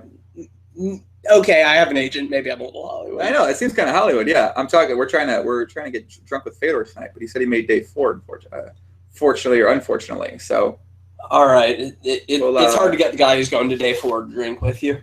We'll see if we get him to drink water. I'm going to day 1 of the 25K tomorrow, but it hasn't gotten late yet. What time is it? The 25K tomorrow? I think noon, maybe 12:30. Oh, okay. It's like 11 here, right? Yeah, it's fine. We have anything else we want to add to the we bring up any topics? I feel like we talked about a lot of things. We did. It's been a blast. And they're fun. The live podcasts are so much fun. They really are. I'm in bed already? Look at this fucking kid, man. How are you in bed already? It's 11 o'clock, dude. What the fuck is this kid talking about? I want workout and breakfast tomorrow. Who works out before they play a poker tournament? I don't get that. Paul said, I made day 4, still keen to get drunk. We're going out for sure. Like we're gonna go like describe it one more drink. I know you want to go out, right? You grinded this out for a long time, right? You want to add anything to the chat? You sure? Like 40,000 people are probably gonna watch this. Maybe it's it might be over exaggeration. Say hi to my dad. Say hi to your dad, yeah. Okay, should I come over there? Yeah, get over here. Get over here. Oh my god, no. Oh my god. No, you should. Oh my god, they're gonna. You should get over here. No, Come on. we can't. No, we can't. Why can't you? It's fine. We can't. He's nervous. He's protective. The chat's mean. They're mean, man. Yeah, he doesn't want me on there. It's fine. All right, chat. Will you promise to be nice if we get her over here? I don't think they'll promise to be nice. They're on a delay. How long is the delay? 20 seconds. 25 seconds. 20 seconds is not that long. All right. So our first response is grill. Right. Devil's threesome I don't know what that incoming. means, so no. All right then. He's not gonna allow it. We're chill. They say they're chill. Yeah, allegedly they're chill. They're chill until something happens. All right, let's wrap it up, man. Hollywood, we're out. Let's go. All right, it's been a blast. Thank you so much for having me on No here, problem, buddy. I had a lot of fun. I had a lot of Chat. fun too. I'm gonna be back later this week with Keeping the Fedor. beats. Yeah, I mean, I'm gonna take that more beats, man. I'm gonna be back with Fedor this week. Fedor Holes. We'll be doing something live together, and also with Fritz says, "Be nice, or I'll hunt you down and gut you like a fish." Yeah. That is Fritz's daughter, by the way, in the chat. So, I mean, Fanny hey, pack Fritz you with fuck the with- hunting knife from the fanny exactly. You fuck with her, you fuck with Fritz, man. And Fritz is my, future stepdad. So, Joey, 6 more minutes, and you guys broke the Salsky record. Should we try to make the longest pot record here? 6 minutes Yeah, is not 6 that minutes. long. Let's do this, man. All right, let's do it. All You right, need a little more whiskey? I might need a little more whiskey then. Yeah. Can I get one more ice then, please? Thank you. Oh, we're making progress on this bottle. Are we really?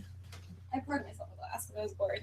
You pour yourself a glass to your board? Yeah. All right. This is all live pods. Yeah, the live pods. They get so out of line. Are you going to the awards in LA this year? Are you going to go to the conference or the awards or anything like that? The awards was so fun last year. Was it? I wasn't last year. Yeah, the LAPC mains going on at the same time. I don't know if you play that or not. I might, yeah. Are there high rollers for the LAPC? There might be a 25K. I don't know. Is there? I'm not sure. Maybe someone in the chat that might be playing the.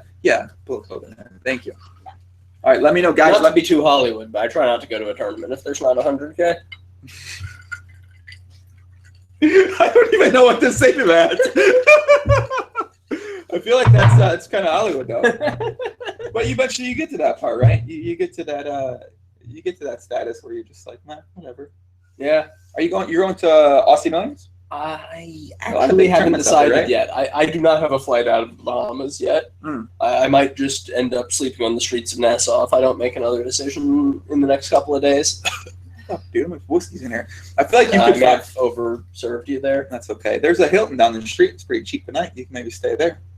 Sure, you can find someone's bed. One of your creepy male fans. Oh yeah, that would be a lot of fun. Right after Black Friday, I had a guy Oh, boy, here messaging we me on go. 2+2 saying, "Hey, do you want to come be my roommate in?" Actually, I think it was Manila. It was somewhere.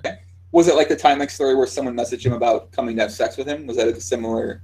It didn't get that Oh, far. I that's was just- just like, no, I don't want to come live with random 2+2 account with 36 posts. GTO for sure. Yeah. I'm gonna pass on becoming your roommate in some shady place in Southeast Asia.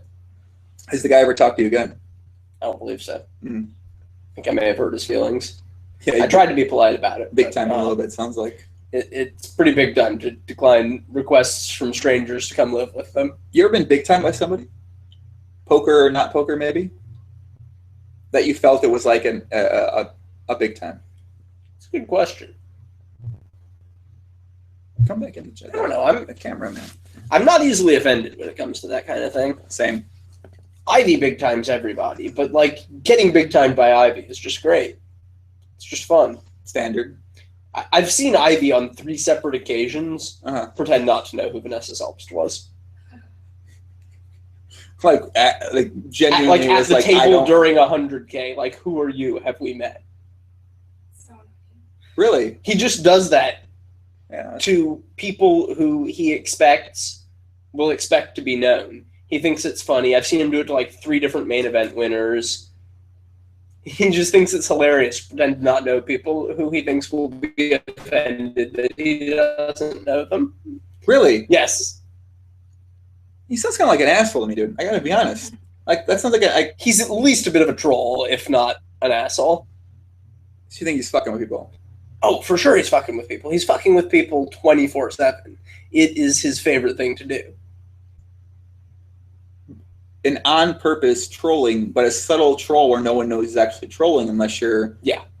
All the time. Really? Yes. Are you sure? 100%. You sure he's not an asshole?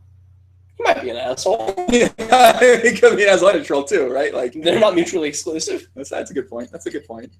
I didn't know that though. It's pretty entertaining. It's a kind of funny troll. Not really. rude. I mean, if he was it is rude. right, if he was like Extremely good at rude. poker, it'd be like, what the fuck is with the camera? Honest to God, I don't understand what the webcam is. It's just like freaking out so much. Just But- being like, Rude and hilarious are not mutually exclusive. I agree once again. I agree once again. I don't know about this guy, man, Phil Ivey. What if we get him on a podcast? Sounds unlikely. He went on the 2+2 Pokercast. Was he promoting Ivy Poker around the time? Probably. I don't know. And was just like in an agreeable mood. I'm always about podcast guests. I always like to like at least meet them in person or like sort of know them like through one friend. I don't just like to message random people and be like, hey, like I do a podcast. My name's Joe Ingram. I play online poker. Hey, you want to come on? I usually like to meet them or know them or be like, hey, like we're yeah, exactly. Like I'm good. I just saw the big black booty line. You know what that's reference to? Yeah, of course I know what that's of course. reference to. Okay, good. That's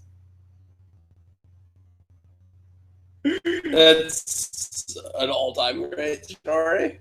Yeah, that's in podcast guys to get the big black booty story, but you got to go check that in the archives here.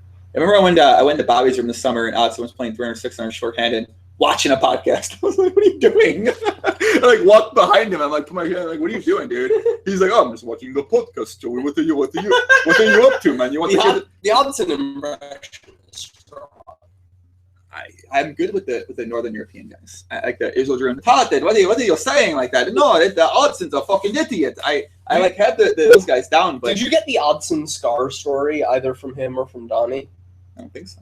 Oh, No? from the 4th of July party this year. The at scar is Donnie's not place? from the 4th of What's July the party. Where's the scar part? Where's the scar from?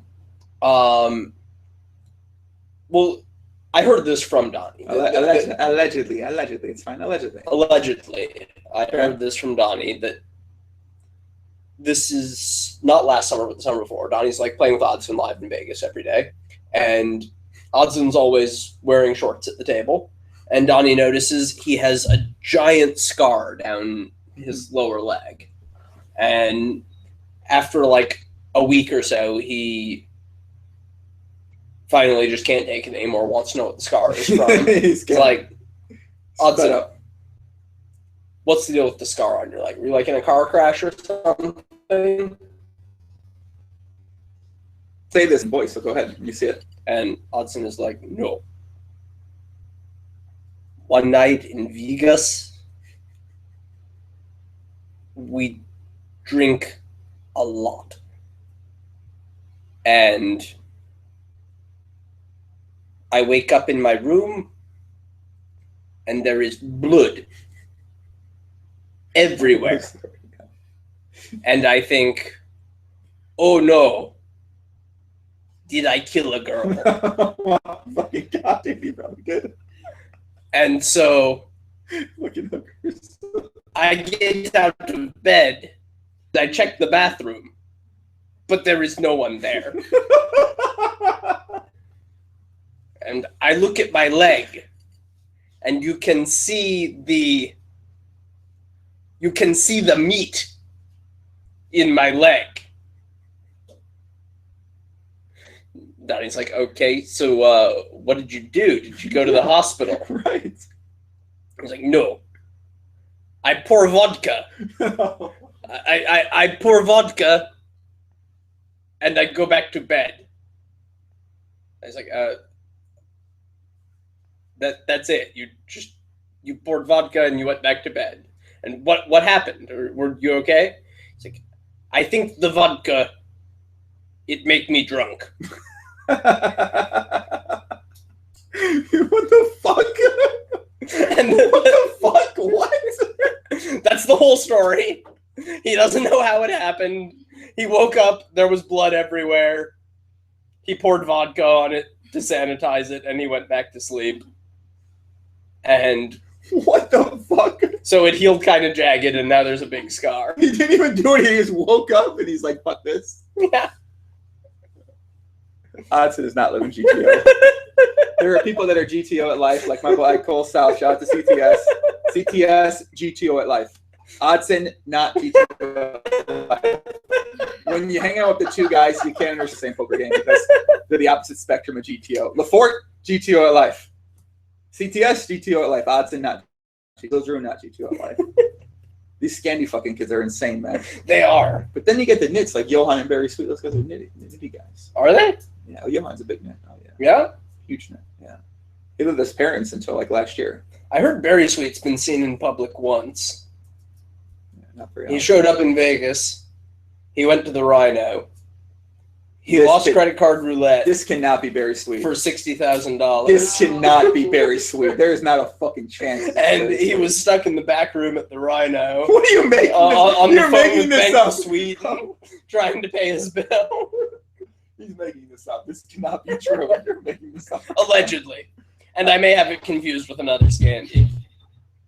I actually think that's a Johan story where Johan lost CCR. He lost some type of thing at Rhino, and he had to whatever. I don't want to put Johan out there. He's a nice kid. He still lives with his parents kind of sometimes. So I think Johan. None of these are like actual real people. It's just a screen name. Right, allegations. It's an anonymous. Maybe it's not even a real person.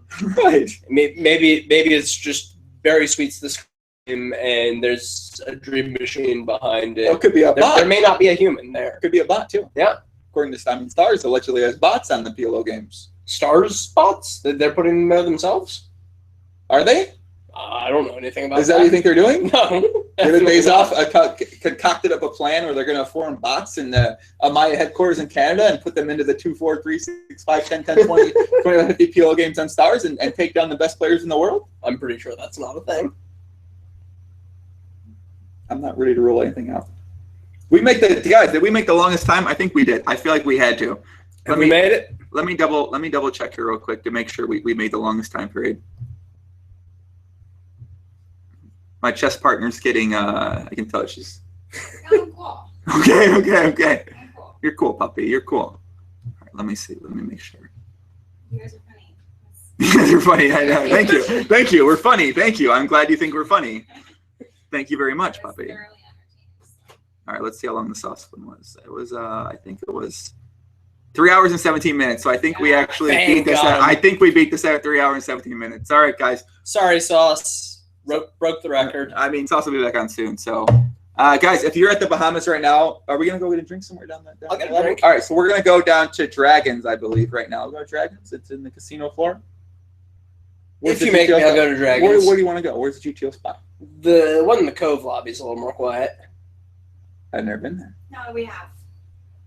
What's it called? It's that chill place where you met your 38-year-old that one. That's what he's talking about. No, the place he's talking about. Down in the Cove. Like, basically just outside the elevators. What's it called? Oh no, we went. I don't know if it has a name. I mean, I'm sure it has a name. We went there. All right, guys, we're going to go to a place that's in the Cove. If you're at the PCA right now and you want to come hang out with us, come down there. It's in the, I can't remember the fucking name of the place, but It's in the Cove. It's in the Cove. It's the bar in the Cove. It's The not bar that in the hard to Cove. find. We'll be there for a little bit longer, and come say hi if you're here. If not, hope you enjoyed the podcast. Shout out to Ike. You want to follow Ike on Twitter? It's at Ike Poker. Whatever. It's hard. It's been a fucking blast. Thanks so much for having me, Joey. Much love, man. Fun time. Sauce is gonna be pissed out, man. But guys, much love. Be back soon. Adios. I'm not gonna periscope anything. I'm gonna enjoy it in the moment. I don't bring up my phone. So Peace. enjoy, guys. Peace out. Adios. You want to say hi? Thanks.